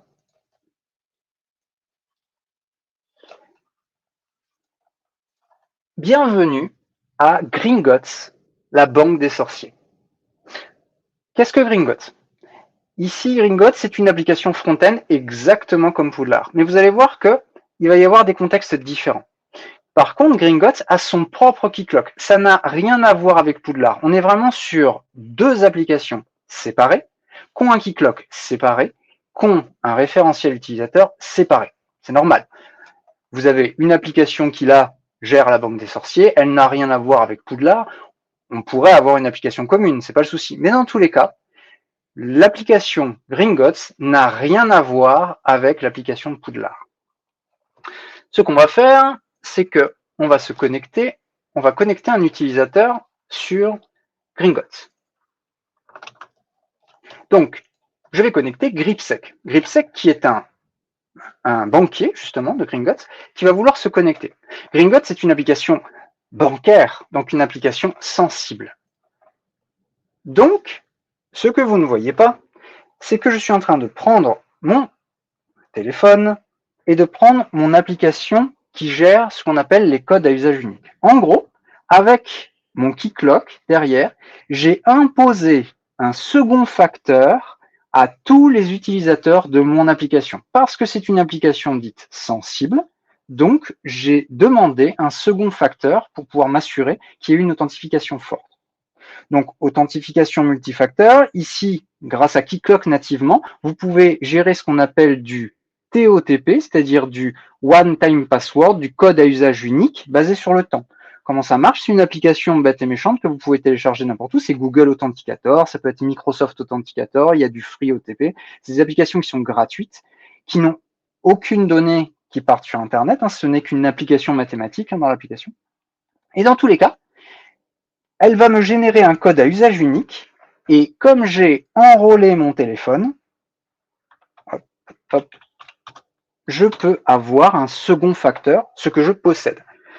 Donc pour rappel, authentification multifacteur, il faut au moins qu'il y ait 2 facteurs différents. Donc là, il y a mon login et mon mot de passe, c'est ce que je sais. Et ici, c'est ce que je possède, à savoir mon téléphone et mon application. Je peux rentrer dans la banque. Dans la banque, vous pouvez voir notamment, c'est bête et méchant, hein, vous retrouvez ici l'identité. Cette identité, elle m'a été renvoyée par mon Keycloak. Donc, rien de bien méchant, on va pas partir sur les rôles, les groupes et les attributs, je pense que vous avez suffisamment compris sur la partie Poudlard. Mais par contre, ce qui est intéressant, c'est que regardez en haut à droite, on peut voir que j'ai une authentification forte. C'est ce que je vous ai montré avec l'histoire de ce code à usage unique. Ça veut dire que si je me suis authentifié fort sur Keycloak, Keycloak va, pareil, me donner cette information, comme quoi l'utilisateur s'est bien authentifié fort, dans le jeton. Et on peut voir, donc même si c'est un peu technique, vous pouvez voir en tout cas que cette norme, donc dans la norme OpenID Connect, c'est ce qu'on appelle l'Authentication Context Class, c'est le niveau d'ACR, et en fonction du niveau d'authentification qui m'est donné, je peux savoir si mon utilisateur a utilisé une authentification forte ou une authentification, par exemple, simple facteur. Avec ProSanté Connect, c'est justement la même chose. D'ailleurs, vous demandez, c'est ce qui est demandé dans les, je l'ai plus. C'est ce qui est demandé notamment sur l'implémentation de ProSanté Connect. Vous demandez par exemple un niveau de EIDAS 1, 2 ou 3 pour avoir une authentification simple facteur de niveau substantiel ou de niveau fort. Si vous savez que l'utilisateur a bien accompli son authentification de bout en bout, et qui en plus, il l'a bien utilisé un contexte fort, par exemple, c'est parce que c'est redescendu dans le jeton d'authentification, que ce jeton est vérifiable, encore une fois, et que si je m'amuse à essayer de modifier cette information, je le saurai tout de suite. Donc, très important, on sait que mon utilisateur s'est authentifié de manière forte. J'insiste sur le c'est très important parce que c'est, par exemple, dans notre cas, au MIPI, sur la messagerie sécurisée de santé, c'est comme ça qu'on sait si un médecin peut accéder justement à la messagerie sécurisée de santé ou non. Vous savez que pour MS Santé, il faut, c'est un cas comme un autre, hein, mais pour MS Santé, il faut pouvoir s'authentifier fort pour pouvoir accéder justement aux données de santé et donc pour pouvoir envoyer au travers de l'espace de confiance MS Santé. Si on sait que l'utilisateur a le droit de voir l'ensemble de ces messages et de pouvoir envoyer au travers de l'espace de confiance, c'est parce qu'on sait qu'il s'est authentifié fort en amont. Et si on le sait, c'est parce que le fournisseur d'identité derrière nous a donné cette information et qu'elle est vérifiable. Autre contexte intéressant, on va voir que maintenant, GripSec, il va pouvoir accéder à son compte en banque. Et là, c'est très important. Vous pouvez voir qu'il y a bien le montant ici et qu'il y a aussi le nom de l'utilisateur. En fait, c'est ce que je vous disais tout à l'heure, l'application Gringotts est un peu différente de l'application de Poudlard. Elle possède une vraie partie métier annexe. C'est une autre application qu'on appellera back-end. Et cette application back-end, elle va me permettre de faire du métier de manière beaucoup plus poussée. Et notamment, j'ai la fameuse base de données qui me dit combien chaque client de la banque possède d'or. Si on ne procède pas avec la gestion d'identité notamment, si je devais coder cette application tout seul, en général, comment ça se passe? On peut avoir des web services qui sont exposés, on va faire une authentification auprès du web service, on va lui envoyer des informations, derrière il va traiter tout ça, il va me renvoyer les informations, mais malheureusement, le problème dans ce genre de pratique, c'est qu'on n'est jamais sûr à 100% de l'identité de l'utilisateur demandeur. Vous n'avez aucune certitude que, notamment, la personne qui est connectée ici est bien la personne qui demande les informations justement sur votre autre application. Eh bien, c'est là où, d'une, la fédération d'identité et de deux, Keycloak vont pouvoir nous aider. En termes de sécurisation, ça fait partie notamment d'un modèle qui est très connu dans le milieu de la cybersécurité, c'est ce qu'on appelle le modèle Zero Trust. C'est on ne fait absolument pas confiance aux données qui sont envoyées de manière arbitraire, on contrôle tout parmi les autres critères du modèle Zero Trust. Et ici, qu'est-ce qui va se passer? Notamment, j'ai aucune authentification particulière avec mon autre application. En fait, les deux sont interfacés avec mon Keycloak sur des endroits différents, avec des critères différents. Comme je vous en parlais tout à l'heure, on a les scopes d'information, par exemple, qui peuvent être redescendus en fonction de chaque application. Mais dans tous les cas, ces informations qui vont redescendre, je n'envoie rien du tout de plus à l'application, justement, qui va recevoir cette demande-là. En gros, qu'est-ce que je fais? C'est bête et méchant. J'envoie le jeton de l'utilisateur. J'envoie le jeton et la partie métier, elle est capable de prendre le jeton, de contacter Keycloak, de dire « Regarde ce jeton, est-ce qu'il est juste ?» Keycloak va dire « Oui, il est juste. D'une, les informations dedans, tu es sûr qu'elles sont justes, mais en plus, c'est bien un jeton légitime et je l'ai donné à l'application qui te l'a envoyé. » Donc, Keycloak fait office de tiers de confiance. C'est très important, ça. Du coup, ma partie back-end va pouvoir traiter tout simplement les informations. Elle récupère l'identité. Elle dit, tiens, c'est GripSec. Je vais chercher les informations métiers. Ici, c'est son montant à lui. Je retourne ça à mon application ici. Et du coup, je peux les afficher. Mon application a été sécurisée grâce à quoi? Grâce au jeton d'identité qui a circulé. Ça, pour ceux qui font de la MS Santé, vous le connaissez bien, c'est ce fameux concept de l'API LPS. Votre API LPS, vous allez chercher un jeton ProSanté Connect, et ce jeton ProSanté Connect, vous le donnez sur l'application, sur l'opérateur MS Santé, sur son API LPS, et lui va aller vérifier le jeton auprès de ProSanté Connect, le fameux fournisseur d'identité, et comme le jeton est valide, c'est bon, on peut laisser passer le message ou éventuellement faire d'autres actions. Donc ce concept est très important. On peut voir aussi éventuellement de la même manière que si je tente d'accéder au coffre d'une autre personne, comme par exemple le coffre de Bellatrix Lestrange, je n'ai pas l'autorisation d'y aller parce que le jeton n'est pas bon. Maintenant, ce qu'on va voir, je vais me déconnecter, je vais faire en sorte de... Harry Potter va vouloir aller dans Gringotts. Il veut venir voir un petit peu combien il veut ouvrir un compte et il veut donc du coup pouvoir s'enregistrer sur cette application. Ce qui est intéressant, c'est que vous avez, encore une fois, des formulaires d'inscription qui sont directement fournis par Keycloak. Ça veut dire que, par exemple, ici, je vais pouvoir m'enregistrer. Donc, on va le voir. J'enregistre, je m'appelle Harry Potter. J'ai une adresse spécifique qui s'appelle Harry Potter chez Poudlard. Et ici, j'ai un username et un mot de passe. J'ai fait exprès de ne pas mettre de mot de passe trop compliqué, mais on pourrait tout à fait l'imposer.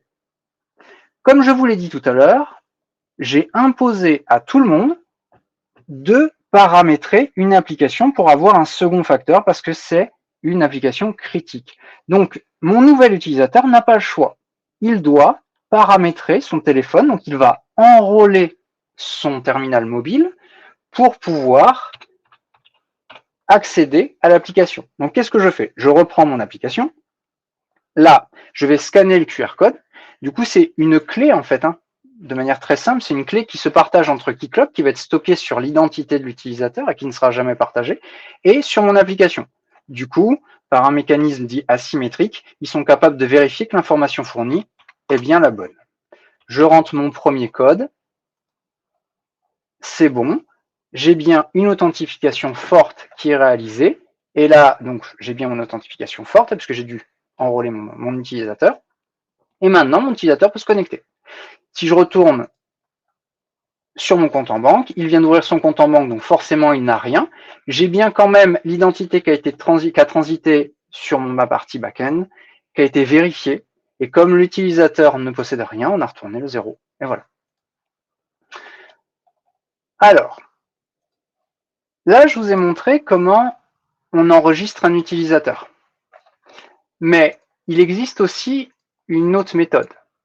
Et cette autre méthode, elle peut être très intéressante, justement, avec un fournisseur d'identité extérieur. Donc, je fais une petite manipulation. Voilà. Je me suis interfacé auprès d'un fournisseur d'identité de confiance qu'on connaît tous, ProSanté Connect. Au passage, j'ai respecté la charte graphique, j'ai utilisé les boutons qui sont justement sur les exigences, j'ai bien mis la norme OU entre les deux. Et je ne l'ai pas mis avec ma partie login mot de passe. Donc je suis dans les exigences. J'ai bien un bouton ProSanté Connect. Ce bouton, il veut dire quoi?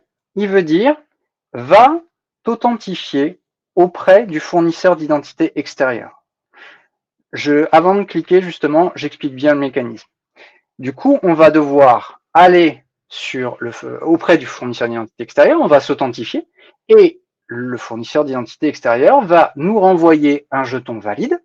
Et ce jeton valide, on va pouvoir créer une identité avec de manière automatique, et ce aussi grâce à Keycloak. Donc, si je clique sur Me connecter par ProSanté Connect, vous connaissez tous, je pense, cet écran aujourd'hui. On va voir que je vais me connecter avec ma ICPS. Donc là, vous ne le voyez pas, mais sur mon téléphone, je suis en train de m'authentifier avec mon ICPS.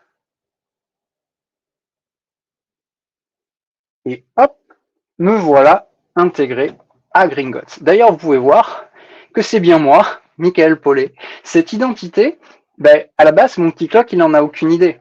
Et il ne sait absolument pas, enfin, je n'ai saisi aucune information. En fait, toutes ces informations, je les ai récupérées dans le jeton. Et grâce à ça, j'ai pu avoir une inscription dite automatique.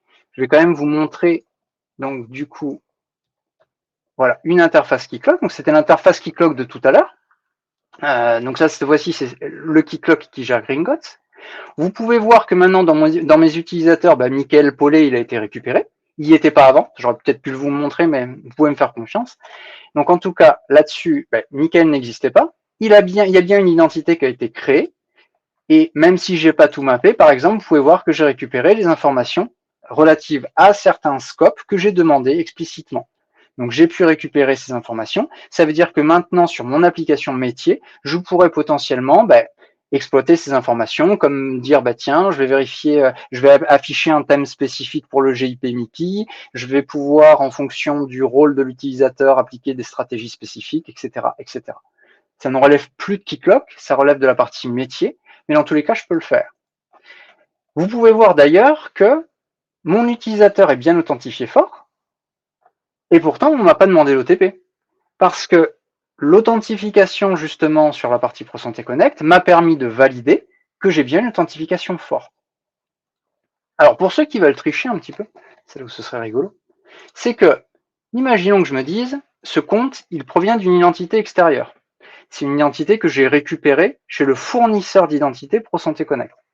Ok, mais si je mets un mot de passe ici, en imaginant que je mette un mot de passe. Voilà, j'ai mis mon mot de passe. Du coup, si je viens là et que je me déconnecte,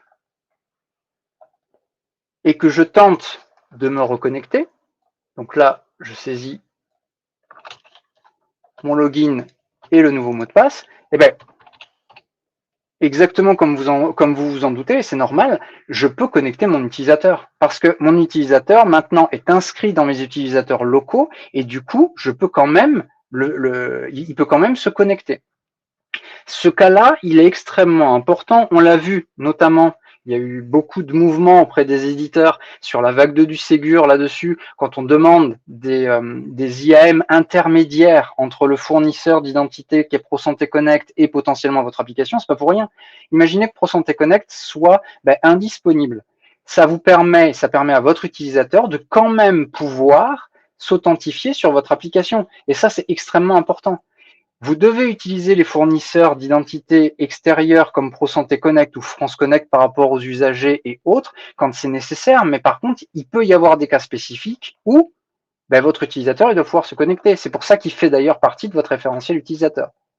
Néanmoins, si je tente de me déconnecter, comme je n'ai pas eu de second facteur qui m'a été fourni par un fournisseur d'identité extérieure, eh bien on me demande de paramétrer mon application pour gérer un second facteur. Ça veut dire quoi? Ça veut dire que si j'ai une application dite sensible, qui impose une authentification forte, certes, je peux utiliser ProSanté Connect, mais si jamais ProSanté Connect n'est pas disponible et que l'utilisateur tente de se connecter de manière locale, j'ai quand même imposé une stratégie de sécurité. Et ça, grâce à Keycloak. On va voir un dernier petit cas particulier. On va reprendre notre histoire. On a vu Harry Potter, si je le recommence. Harry se connecte. Et Harry Potter, il avait quelque chose de particulier à faire sur Gringotts. Sur Gringotts, il souhaitait vérifier quelque chose dans le coffre de Bellatrix Lestrange. Seulement, le problème, c'est qu'il n'y a pas accès. Mais Griffsec, même si tout à l'heure, il ne pouvait pas y accéder, je vous rassure, c'est une facilité scénaristique. On ne va pas chanter le protocole OpenID Connect. Ce n'est que pour le scénario. Il nous dit que si nous avons l'épée de Gryffondor, nous pourrons nous connecter, on pourra accéder au coffre de Bellatrix Lestrange et voir ce qui s'y trouve. Ben ça m'embête, parce que l'épée de Gryffondor, je l'ai récupérée tout à l'heure, vous vous souvenez, mais typiquement, elle appartient à une autre application, à un autre fournisseur d'identité, et justement, ben là, pour le moment, Harry Potter, il est sur Gringotts. Par contre, de la même manière qu'on a ProSanté Connect, vous pouvez voir que je peux me connecter à Poudlard. C'est la même chose qu'on a fait avec ProSanté Connect, seulement là, l'utilisateur existe des deux côtés. Et vous allez voir quelque chose d'assez intéressant. Quand je clique dessus, du coup, j'arrive sur la mire d'authentification de nos fournisseurs d'identité. C'est exactement ce qu'on a fait avec ProSanté Connect. Seulement là, il me dit, mais attention, il y a un utilisateur qui existe déjà avec cette adresse mail-là. Qu'est-ce qu'on fait? Je peux potentiellement changer mes informations, mais je peux lier les deux comptes. Ça, c'est très important. D'une, parce que c'est Keycloak qui le gère, y compris avec la sécurité, on va le voir tout à l'heure, mais en plus, parce que ça me permet, quand vous avez un référentiel utilisateur déjà existant, donc sur votre Keycloak, vous avez tous vos utilisateurs et il y a des utilisateurs qui existent déjà et quand ils vont vouloir se connecter par ProSanté Connect, bah, potentiellement, ils vont pouvoir se connecter sur, sur le compte local. Si c'est un fournisseur d'identité extérieur qui est de confiance, vous prenez par exemple ProSanté Connect, vous avez les mécanismes grâce à Keycloak qui permettent d'enrôler de manière automatique ces informations. C'est-à-dire que je n'aurais pas eu cet écran-là. Mais en imaginant que, même si je fais quand même confiance à mes fournisseurs d'identité extérieure, ce ne soit pas quelqu'un, qui a vocation à être prioritaire sur mon SI et sur le fait que c'est simplement un référentiel utilisateur que j'utilise. Mais moi, par contre, je veux m'assurer que c'est quand même bien l'utilisateur que j'ai sur mon SI. Je mets exactement le mécanisme que vous avez sous les yeux. Du coup, ça me permet de dire, je veux associer mon compte et par sécurité, il va me dire, parfait, mais prouve, montre patte blanche, authentifie-toi sur l'application Gringotts pour prouver que tu es bien propriétaire des deux comptes. Bien évidemment, sécurité oblige sur mon applicatif, je respecte mes règles de sécurité. J'ai demandé un OTP, je garde mon OTP, mon code à usage unique. Et parce que je suis bien l'utilisateur Harry Potter des deux côtés, côté fournisseur d'identité, côté fournisseur de services, mes comptes sont désormais associés. Et là où c'est très important, c'est que regardez, on retrouve l'épée de Gryffondor. Pourquoi? Parce que j'ai demandé à Poudlard de me donner le scope d'information des reliques de Poudlard. Et comme Poudlard m'autorise à consulter cette information, j'ai bien récupéré l'information sur le jeton de mon utilisateur et donc je peux maintenant l'exploiter sur mon application. Donc vous pouvez transférer d'un fournisseur d'identité à un fournisseur de service un ensemble d'informations comme vous le faites avec ProSanté Connect, notamment sur la récupération des scopes. Et dans tous les cas, vous faites confiance à votre fournisseur d'identité pour ça. Ces informations, vous pouvez ou faire en sorte qu'elles viennent et qu'elles écrasent, c'est ce qu'on fait en général sur ProSanté Connect parce qu'on part du principe que c'est un fournisseur de confiance qui a les dernières informations autour de l'utilisateur, ou éventuellement vous pouvez dire que vous ne les prenez qu'une première fois, etc. etc. C'est vous qui gérez, à même Keycloak.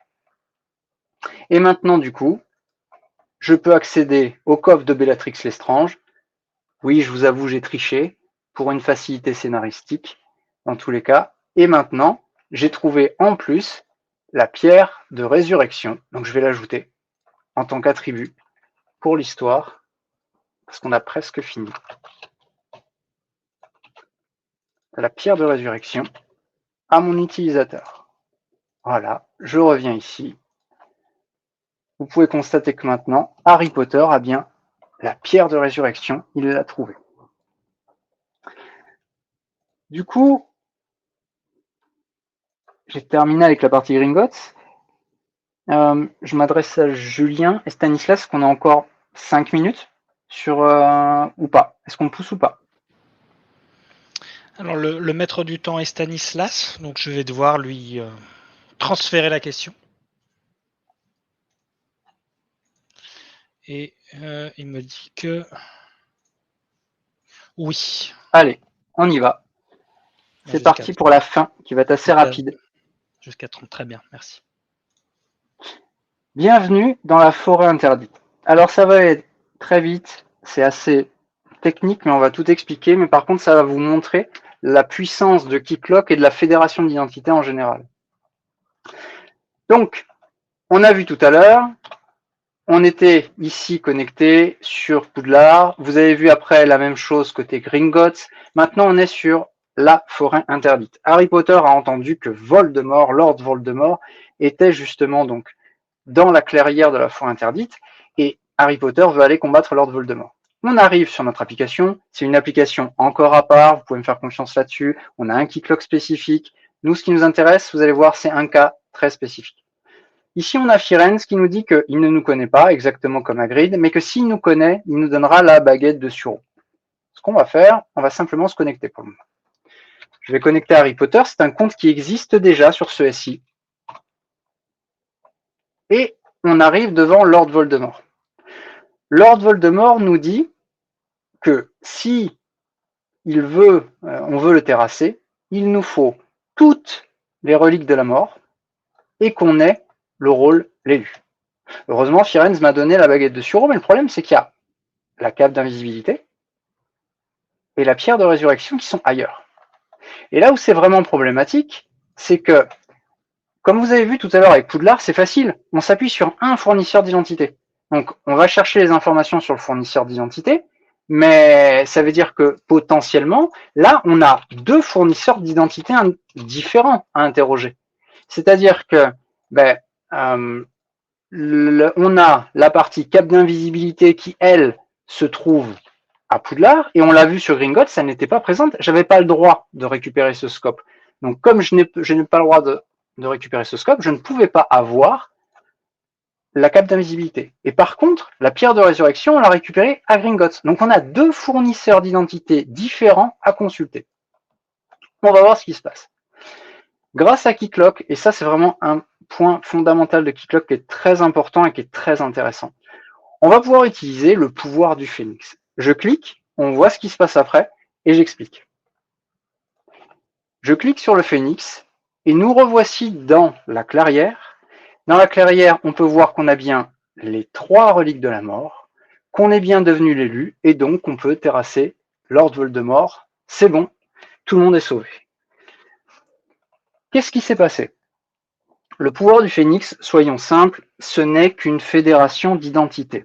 Cette fédération d'identité, au même titre que vous l'avez vu avec ProSanté Connect juste avant, au même titre qu'on l'a vu avec Poudlard juste avant, pour accéder à un fournisseur d'identité. Mais grâce à Keycloak, dans un contexte multi-applicatif, je suis capable d'appliquer ce qu'on appelle des flux d'authentification. Et ces flux d'authentification, je peux faire absolument ce que je veux. C'est-à-dire que, en gros, ce que j'ai demandé à l'application, c'est de se connecter au fournisseur Gringotts, mais sur un point d'entrée spécifique, sur lequel j'ai dit, va te connecter auprès de Poudlard, et sur lequel j'ai pu donner des droits spécifiques et récupérer toutes ces informations pour les colliger ici sur mon fournisseur d'identité. J'ai conscience que c'est un peu plus technique, donc j'ai conscience que ce soit un peu plus compliqué à appréhender, mais en gros, avec Keycloak, donc là ici on va pouvoir le voir si vous voulez, avec Keycloak, j'ai la possibilité dans les flux d'authentification de pouvoir, c'est très technique, mais gérer par des étapes que je définis, aller gérer des ping-pong entre différents fournisseurs d'identité ou des ping-pong pour aller récupérer des infos à droite, des informations à gauche. Et si je maîtrise la chaîne du SI, je suis capable de gérer justement plusieurs informations chez plusieurs fournisseurs d'identité. C'est très intéressant quand vous avez vraiment du multi-applicatif qui ont soit des domaines différents déclarés dans les keyclocks, soit des keyclocks séparés, pour pouvoir agréger, vous faire un référentiel qui est propre et basé sur des informations que vous avez pu récupérer sur plusieurs applications. Ça permettra justement d'avoir des informations, par exemple, extrêmement fiables qui viennent de ProSanté Connect, mais à côté de ça, vous avez des informations qui sont beaucoup plus métiers sur une des applications que vous maîtrisez, et éventuellement chez un autre fournisseur d'identité sur lequel, par exemple, vous allez récupérer des informations liées à cet utilisateur. Et derrière, dans votre application, vous pouvez gérer toutes ces informations parce qu'elles sont maintenant sur l'identité de mon utilisateur. Et ça, c'est Keycloak qui me le permet. Vous avez peut-être d'autres IAM qui le font, mais grâce à Keycloak, vous le faites de manière extrêmement poussée et assez simple. C'est vrai que c'est assez simple de pouvoir le faire. C'est comme ça tout à l'heure que j'ai fait pour, par exemple, dire, si mon utilisateur se connecte et qu'il n'a pas encore paramétré son OTP, eh bien, j'impose de mettre un OTP à ce moment-là, enfin, un code à usage unique, et je lui demande d'enrôler son téléphone. Voilà. J'ai terminé sur la partie Poudlard et sur cette petite histoire pour vous présenter justement les mécanismes globalement de la fédération d'identité, de la gestion d'identité. Et tout ce que vous avez pu voir là, donc il n'y a pas de triche, c'est vraiment des applications qui sont différentes, y compris avec des serveurs LDAP dédiés tout à l'heure pour Beaubaton et Armstrong. Et ce ne sont que des IAM Keycloak qui ont été utilisés pour la gestion de l'identité entre elles. Merci beaucoup, Mickaël. Et merci beaucoup. On espère que ce format de présentation vous a plu. Alors, je vois qu'il y a pas mal de questions dans l'onglet questions, donc merci de l'avoir utilisé déjà. J'ai vu quelques questions, à mon avis, la présentation a dû répondre à un certain nombre d'entre elles, mais je propose tout de même, voilà, merci pour votre commentaire, Monsieur Brigou. Je propose de les parcourir ensemble, Monsieur Paulet. Donc, vous avez bien accès à l'onglet questions? Oui, je les vois. On va aller tout en bas. Alors, on a répondu rapidement aux premières. Et puis, comme ça, vous nous indiquez, voilà, un petit peu si vous pensez avoir répondu en direct. Et sinon, on marquera la réponse. Alors, on a les questions de Monsieur Courant. L'application doit être développée spécifiquement pour être compatible avec les jetons, avec les informations du jeton ProSanté Connect. Alors, l'application, elle doit être mise en fait au standard, enfin, dans notre cas, nous ici, que ce soit Poudlard ou n'importe quelle autre application, c'est une application standard OpenID Connect. C'est-à-dire que, en gros, c'est pas difficile. Aujourd'hui, la fédération d'identité avec des fournisseurs extérieurs, c'est deux protocoles majoritaires, SAML2 et OpenID Connect, Keycloak gère les deux. Mais par contre, ce qui est important, c'est que aujourd'hui, sur la doctrine en santé, ce qui a été demandé, c'est normal, c'est la partie OpenID Connect qui est aujourd'hui le protocole majoritaire utilisé entre nous. Donc, l'idée, c'est que toutes nos applications soient compatibles OpenID Connect. Dès lors que vous faites du OpenID Connect, vous pouvez exploiter un jeton. Par contre, là où c'est intéressant avec un IAM comme Keycloak, c'est que vous avez tout à fait l'opportunité de dire « moi, je parle OpenID Connect », mon fournisseur d'identité, lui, il parle SAML, eh bien, je vais récupérer, je fais cette fédération en SAML, et derrière, je transforme en OpenID Connect. Ça se fait.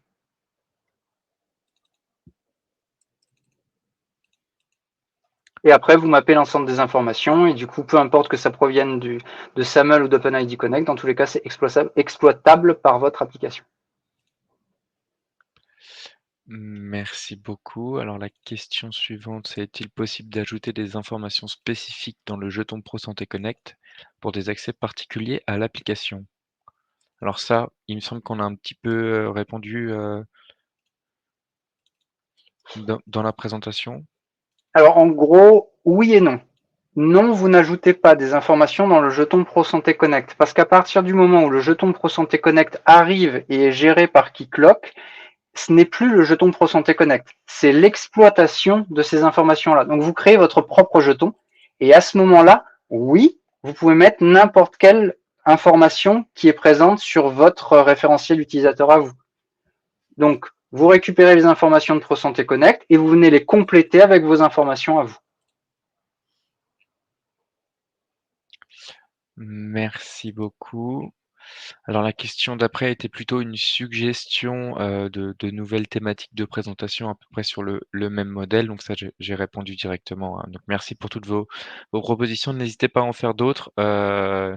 On essaye de produire du contenu vraiment adapté aux besoins du terrain, mais on n'a pas forcément de la visibilité sur les besoins de toutes les parties prenantes de l'écosystème. Donc voilà, n'hésitez pas avec vos suggestions. C'est bien noté. On va voir quelle suite on va pouvoir donner à cette demande. Alors la question d'après du coup, toujours de Monsieur Courant, donc de plus en plus souvent, les droits dans les applications sont gérés en fonction des groupes AD de l'utilisateur, donc AD je suppose pour, Active Directory. Quelle complémentarité? Donc là, on a un petit peu parlé aussi de la complémentarité avec, l'AD dans la présentation. Je vais peut-être vous laisser Monsieur Paulet revenir sur le sujet. Pas de souci. Alors je me réauthentifie juste sur la partie, même si c'est des keycloaks de test. En gros, vous faites vos droits, vous faites vos groupes, vous faites vos rôles, vous en faites autant que vous voulez. Et surtout, ce que je disais tout à l'heure avec le rôle composite, c'est très important parce que ça vous permet de pouvoir imbriquer des droits les uns dans les autres. Votre fédération d'identité par rapport à la partie LDAP, vous allez pouvoir dire tous les groupes et rôles auxquels j'ai droit, auxquels j'ai droit de lecture, en tout cas, en termes de fournisseur d'identité, moi, mon keycloak, tous les droits et rôles auxquels il a accès, je vais pouvoir les importer. Je peux les importer en tant que groupe, en tant que rôle, ça c'est vous qui décidez, Keycloak est très bien fait là-dessus, vous faites vraiment ce que vous voulez, vous faites votre tambouille. Et ensuite, vous êtes capable, une fois que vous les avez récupérés, de les mapper avec, par exemple, des groupes locaux.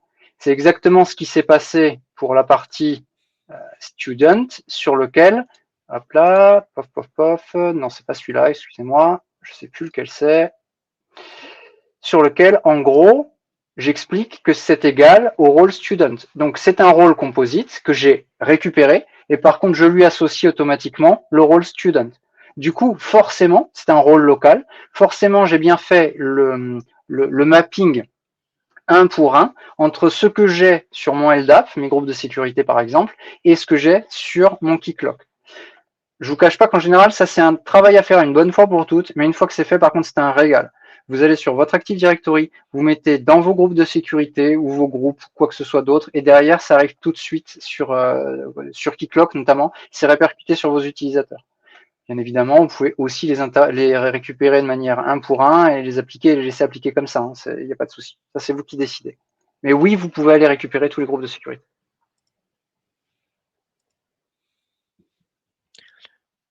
Merci beaucoup. Alors comme on l'a compris, hein, l'idée vraiment, comme l'a redit Monsieur Paulet, ça peut sembler voilà, être un gap pour acquérir justement des connaissances de comment marche Keycloak, mais ça va permettre ensuite de globaliser les évolutions. Voilà, c'est tout l'intérêt.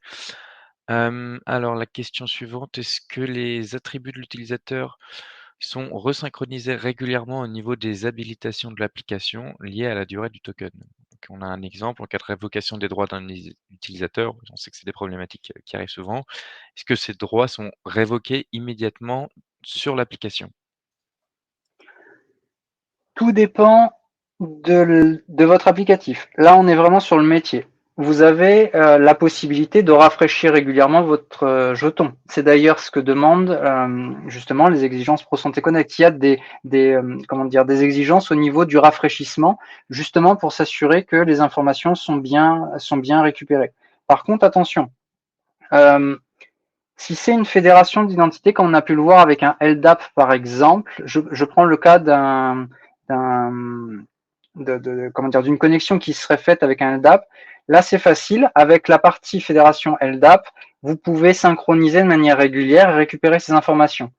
Quand vous allez utiliser un fournisseur d'identité extérieur, et donc du coup, c'est votre utilisateur qui s'est connecté ailleurs et qui récupère son jeton, comme on le fait avec ProSanté Connect notamment, vous devez redemander une authentification vous devez rafraîchir votre jeton auprès de ce fournisseur d'identité également.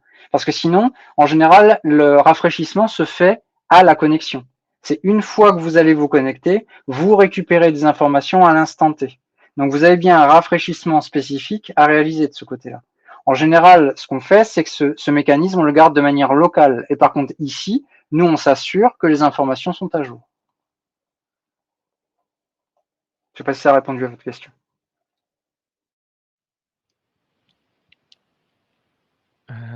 On l'espère. Dans tous les cas, bien sûr, s'il y a des réponses, voilà, vous trouvez qu'on n'a pas apporté tous les éléments, n'hésitez pas à revenir vers nous dans un second temps. Donc bonjour, question suivante, comment sait-on si on doit plutôt utiliser donc un rôle, un groupe ou un attribut? Alors c'est vrai qu'on a vu les différentes, on a vu les différentes, spécificités de Keycloak et les différentes possibilités, donc comment, choisir? Je vais également vous laisser répondre. Alors, c'est une excellente question. En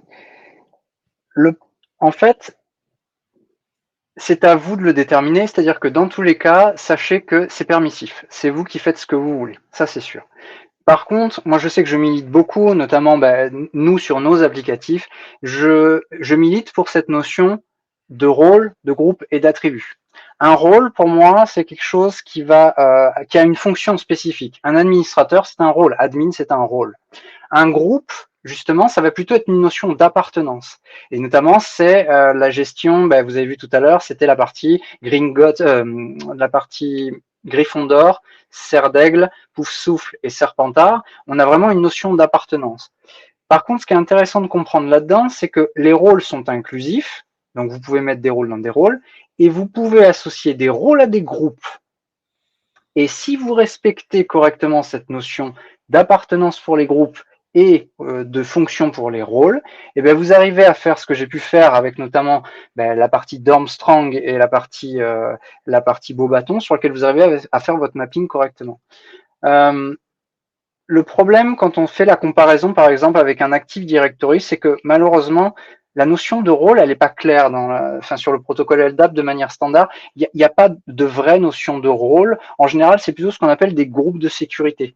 C'est vraiment des groupes que nous on dédie. Chacun fait ses groupes de sécurité avec justement ses notions métiers. Puis après, vous avez une notion peut-être un peu plus organisationnelle sur lequel vous mettez le nom du service. Et puis derrière, vous mettez les gens en général, les comptes Active Directory, vous les mettez dans ces groupes justement de services. Moi, ce que je fais, en général, c'est je mappe les groupes de sécurité. Donc ça, ces fameux groupes qui vous permettent d'accéder à des ressources dans des rôles. Et les groupes organisationnels, je les mappe dans les groupes. Et du coup, je peux récupérer ma notion de sécurité en termes fonctionnels avec des rôles. Et je peux garder quand même ma notion d'appartenance, de groupe, de communauté au sein de mes groupes. Pour l'instant, je suis tombé sur aucune limitation. Et sachez que sur chacun des rôles et sur chacun des groupes, vous pouvez aussi associer des attributs. Même si vous les avez sur vos utilisateurs si vous le souhaitez, vous pouvez aussi avoir des attributs sur des rôles et vous pouvez avoir des attributs sur des groupes. Ça vous permet, un utilisateur qui fait partie d'un groupe, sur votre application, récupère l'attribut en question. Merci beaucoup pour ces éléments. Alors pour la question d'après, donc c'était plus sur ProSanté Connect, on a répondu dans le chat, donc pour la question de Monsieur Marguerite, donc je vous invite à aller voir votre réponse. La question suivante, du coup, si l'utilisateur change son email dans le LDAP d'origine, comment se passe la mise à jour dans Keycloak quand il a déjà été importé? Donc là, une autre problématique du coup de gestion d'utilisateur très intéressante. Tout à fait. Pareil, c'est vous qui choisissez. C'est vous qui allez appliquer en fait sur la partie fédération d'utilisateurs, c'est vous qui choisissez la stratégie que vous voulez. C'est-à-dire que déjà, on l'a vu entre Beaubaton et Dormstrong, vous avez la possibilité de soit les importer, soit pas les importer. Et en fonction d'eux, sur la partie des éléments que vous allez mapper, avec ces fameux mappeurs par exemple, vous avez l'opportunité soit de forcer, soit de ne pas forcer. Ça, c'est vous qui le choisissez. Par contre, attention, c'est aussi dépendant de ce que vous allez mettre sur votre politique, on va dire, d'utilisateur sur la partie Keycloak. Ça veut dire quoi? Ça veut dire que Keycloak, il est assez permissif et il s'adapte un peu à tous les usages. Vous pouvez par exemple imaginer qu'un utilisateur, il a un username comme vous avez par exemple sur Active Directory, qui est celui-ci, qui est arbitraire, ça peut être n'importe quoi. Mais vous pouvez demander à ce que ce soit qu'une seule adresse mail. Et vous pouvez demander à ce que ce username il soit modifiable, pas modifiable. Si par contre, vous avez demandé à ce qu'il ne soit pas modifiable, vous ne pourrez pas appliquer une stratégie de modification sur cet élément-là. Donc, ce sera le seul cas où, pour moi, vous ne pourrez pas remodifier votre adresse mail dans ce cas-là. Si par contre, c'est une donnée comme une autre de l'identité de l'utilisateur qui est donc du coup modifiable et que vous avez appliqué une stratégie de, par exemple, de forçage au niveau des informations qui sont retournées de la fédération d'identité, vous pouvez dire que vous forcez l'intégralité, donc ça peut être en read-only, en writable, vous pouvez forcer l'intégralité de, comment dire, de la synchronisation et vous pouvez définir vous-même la fréquence à laquelle vous allez rafraîchir l'information. Vous avez la possibilité de piloter un keyclock avec un LDAP derrière. Il y en a beaucoup qui font ça. Et l'idée, c'est votre référentiel utilisateur, c'est le LDAP. Votre keyclock joue plutôt le rôle d'IAM pour s'appuyant sur un référentiel extérieur qui du coup est un LDAP. Du coup, vous êtes en full droit d'écriture sur la partie LDAP. Vous mettez une synchronisation qui est basse, où du coup vous rafraîchissez très régulièrement, et du coup vous impactez uniquement les modifications côté LDAP, et derrière votre keyclock, lui, va faire que l'application sur l'entièreté des identités. Attention sur les gros volumes d'utilisateurs dans ces cas-là par contre. Mais voilà, ça se fait. Merci beaucoup. Alors pour la question de monsieur Weber, donc c'est pareil, on a répondu. Je vous invite à aller voir votre réponse. La question suivante, du coup, pourra-t-on avoir une démonstration identique qui mélange des applications clients lourds qui utilisent Ciba et des applications clients légers? Alors là, c'est vrai qu'on n'était que sur du client léger. J'ai vu dans tous les cas, il y a une question un petit peu plus loin qui demande éventuellement une présentation sur la thématique Ciba. N'hésitez pas à préciser dans le chat, un petit peu ce que vous voudriez voir sur, le Ciba. C'est-à-dire, est-ce que c'est une présentation thématique sur l'implémentation du Ciba? Est-ce que c'est sur la présentation de l'architecture, la présentation de nos ressources? Voilà, n'hésitez pas à nous préciser un petit peu. De notre côté, on va y réfléchir. C'était quelque chose, auquel on avait déjà pu penser. Et là, plus spécifiquement, du coup, sur la démonstration, donc je pense pas, monsieur Paulin, que vous ayez ce genre de présentation pour, Alors, des pas en clients de Ciba. Pas en Ciba, mais après, dans tous les cas, ce sera. Enfin, c'est très intéressant de le voir en application, mais c'est exactement le même contexte que vous aviez tout à l'heure avec Gringotts et le back-end de Gringotts. La manière dont se connecte comment dire, l'application back-end, ben, ça peut être tout simplement là cette fois-ci sur un protocole Ciba qui déclenchera par exemple une notification de validation pour l'utilisateur. C'est des choses qui se font, tout à fait. Mais là non, là ce que vous avez vu, c'est juste la partie back-end. Voilà, mais on note bien que le sujet Ciba est présent, et on va essayer de voir ce qu'on peut produire en ressources complémentaires ou en présentation sur ce sujet. Alors question suivante, quel est le protocole, alors attendez, hop. Quel est le protocole de fédération d'identité pour récupérer les attributs d'autres IDP? C'est l'IDP qui vous le dit. L'IDP vous dit, moi je fais de l'OpenID Connect, vous faites de l'OpenID Connect. Il vous dit, je fais du SAML, vous faites du SAML. Pour vous, c'est totalement identique d'un point de vue paramétrage. Enfin, c'est un paramétrage spécifique pour chacun, mais dans tous les cas, c'est vous qui choisissez. Vous dites, je fais par exemple de l'OpenID Connect, ce qu'on fait avec ProSanté Connect. Donc, vous avez aussi l'opportunité d'utiliser l'extension spécifique ProSanté Connect, dans quel cas vous aurez ici un connecteur ProSanté Connect défini.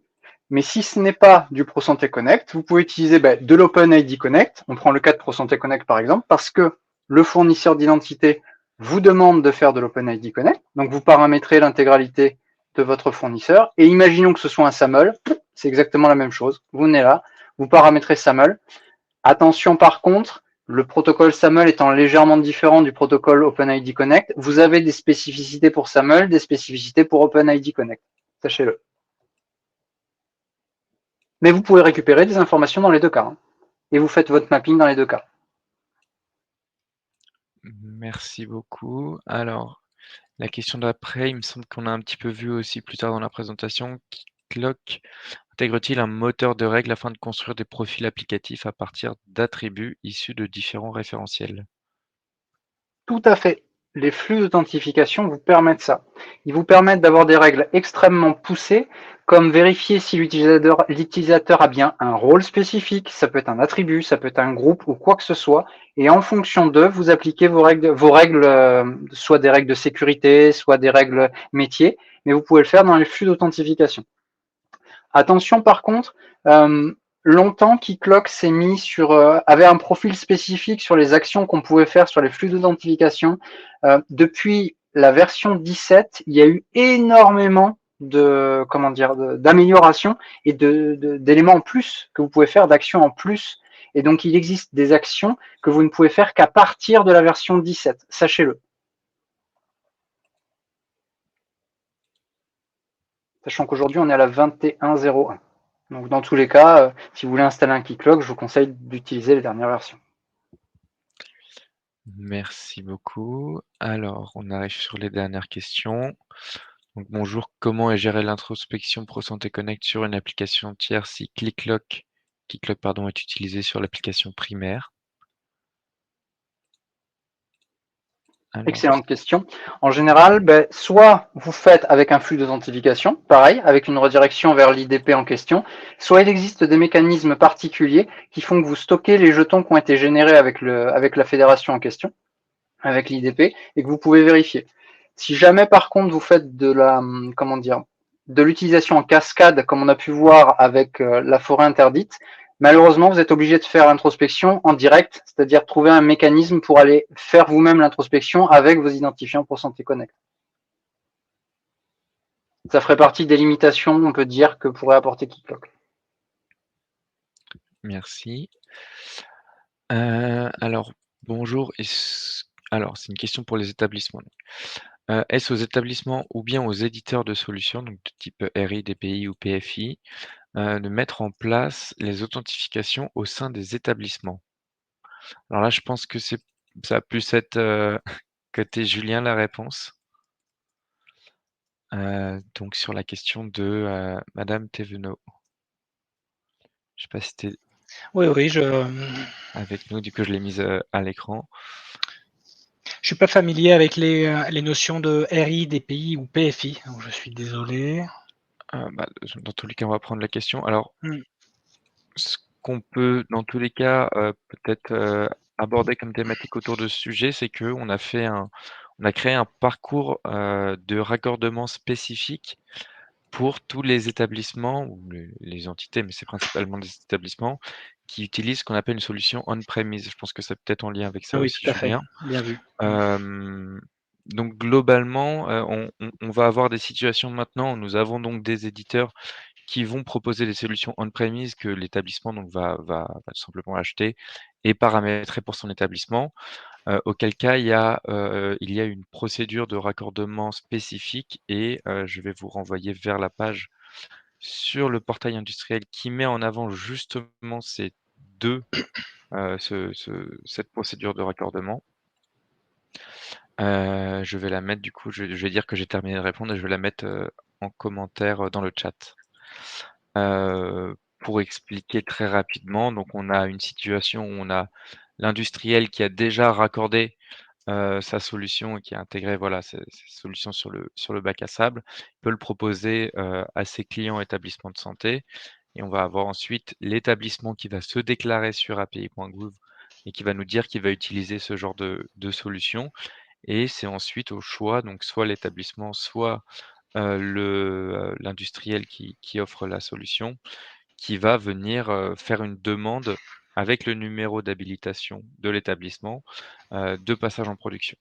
Voilà, c'est un peu éloigné par rapport à la question. J'espère que ça répond quand même à cette question. On va dans tous les cas prendre la question et essayer de vous faire un retour un peu plus complet.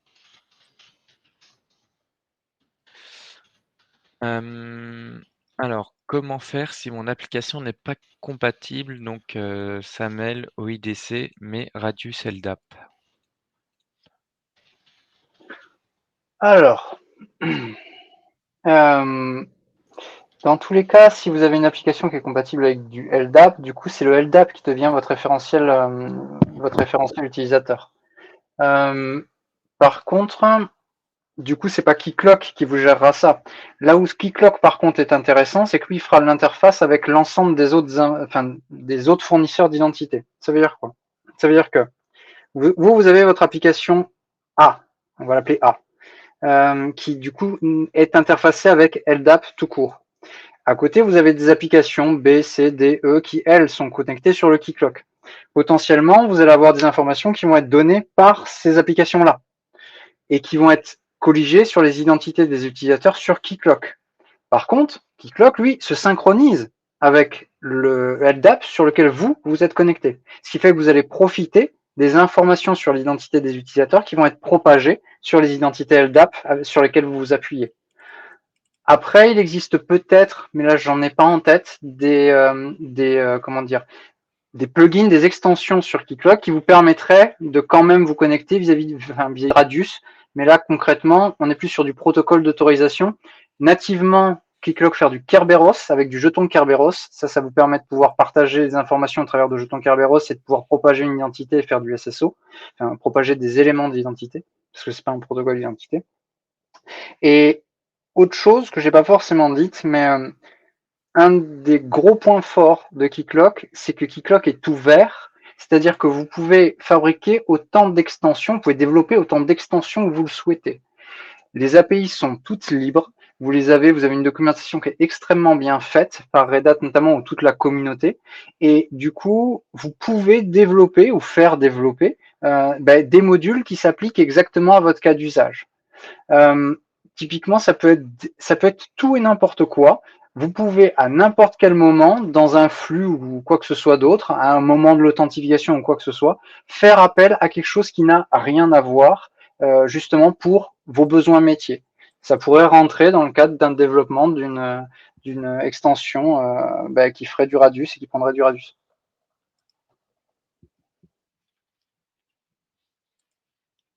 Très bien, merci.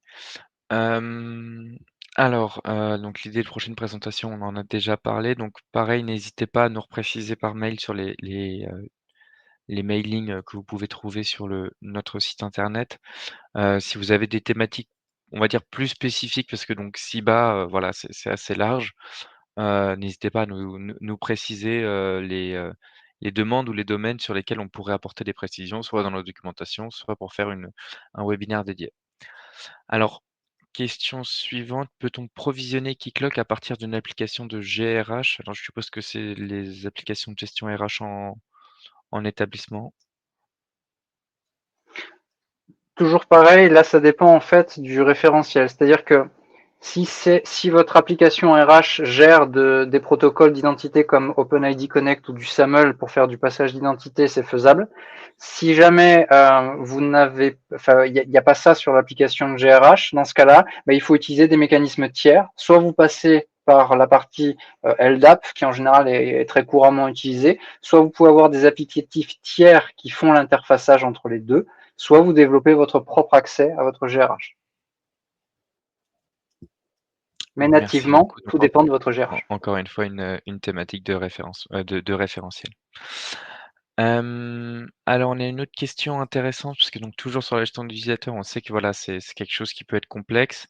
Est-il possible de créer des liens entre deux utilisateurs pour gérer des problématiques de remplacement ou de suppléance en transférant les droits de l'utilisateur remplacé à son utilisateur remplaçant? Et si oui, peut-on mettre une période de validité de ce lien? Très bonne question. C'est du métier. Concrètement, en fait, ce que vous pouvez faire pour répondre à votre cas, il n'y a pas un cas direct qui dit c'est un utilisateur de remplacement. Ça non. Ça aujourd'hui, on n'a pas ça sur Keycloak. Ce qu'on peut faire par contre, c'est vous avez un identifiant qui représente votre utilisateur comme Harry Potter. Vous avez tout à fait l'opportunité de dire, moi ici sur Drago Malfoy, j'ai un attribut qui s'appelle remplacement et derrière j'ai l'identifiant, pourquoi pas, de l'utilisateur. Et vous, d'un point de vue métier, vous savez que si l'utilisateur se connecte avec le mauvais compte ou avec le compte de remplacement, vous lui autorisez le droit sur le compte principal.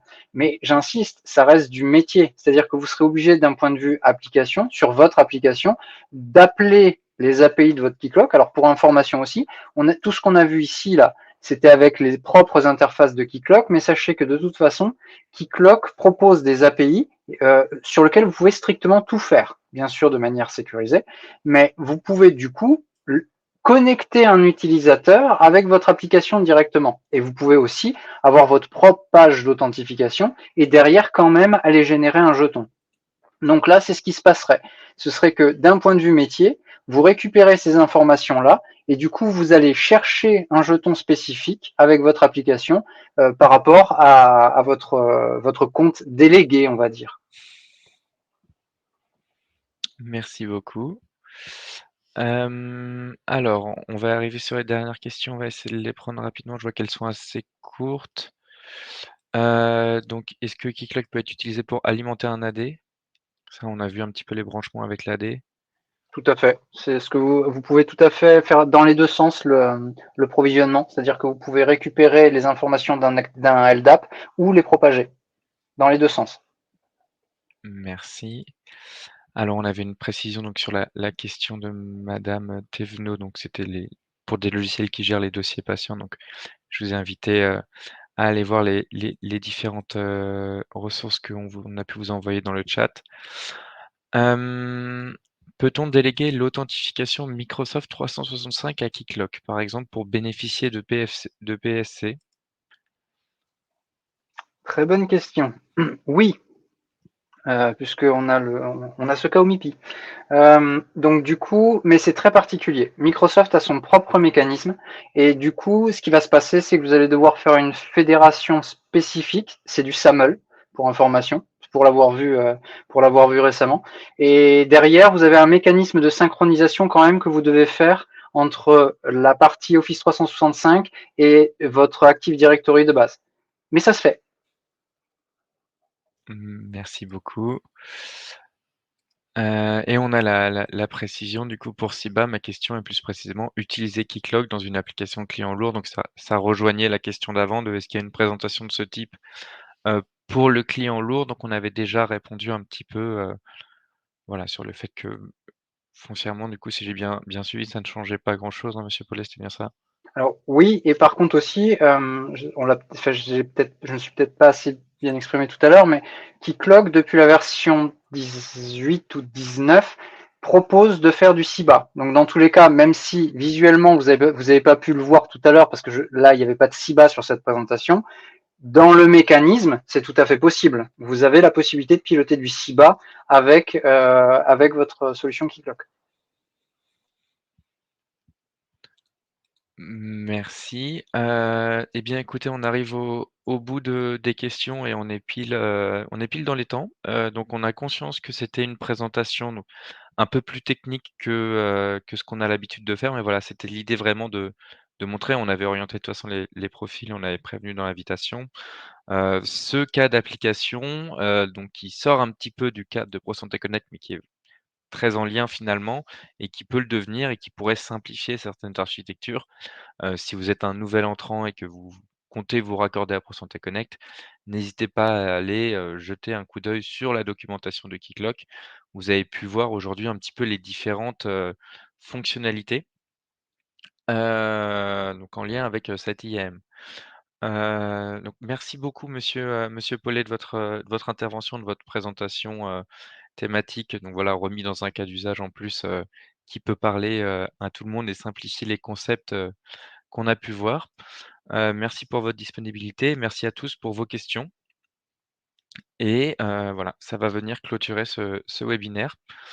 Donc comme je l'ai dit très rapidement au début, c'est vraiment, quelque chose qu'on veut lancer. Si vous êtes aussi, fournisseur de services et que vous avez ce genre de thématique, que vous pensez que voilà, ça pourrait aider à renforcer, la connaissance globale de l'écosystème, hein, c'est vraiment le but. N'hésitez pas à revenir vers nous. Voilà, mais dans tous les cas, on vous mettra à disposition donc ce replay. Alors ça, c'est Élodie, tu peux peut-être préciser? Il me semble que tout le monde va tous les participants vont le recevoir par mail? et on le remettra en ligne, c'est ça derrière? Exactement, vous allez le recevoir par défaut par mail avec l'adresse sur laquelle vous vous êtes inscrit et on le mettra en ligne sur le site avec le support de présentation. Et ben, merci à tous et puis bonne fin d'après-midi. Au revoir, merci beaucoup.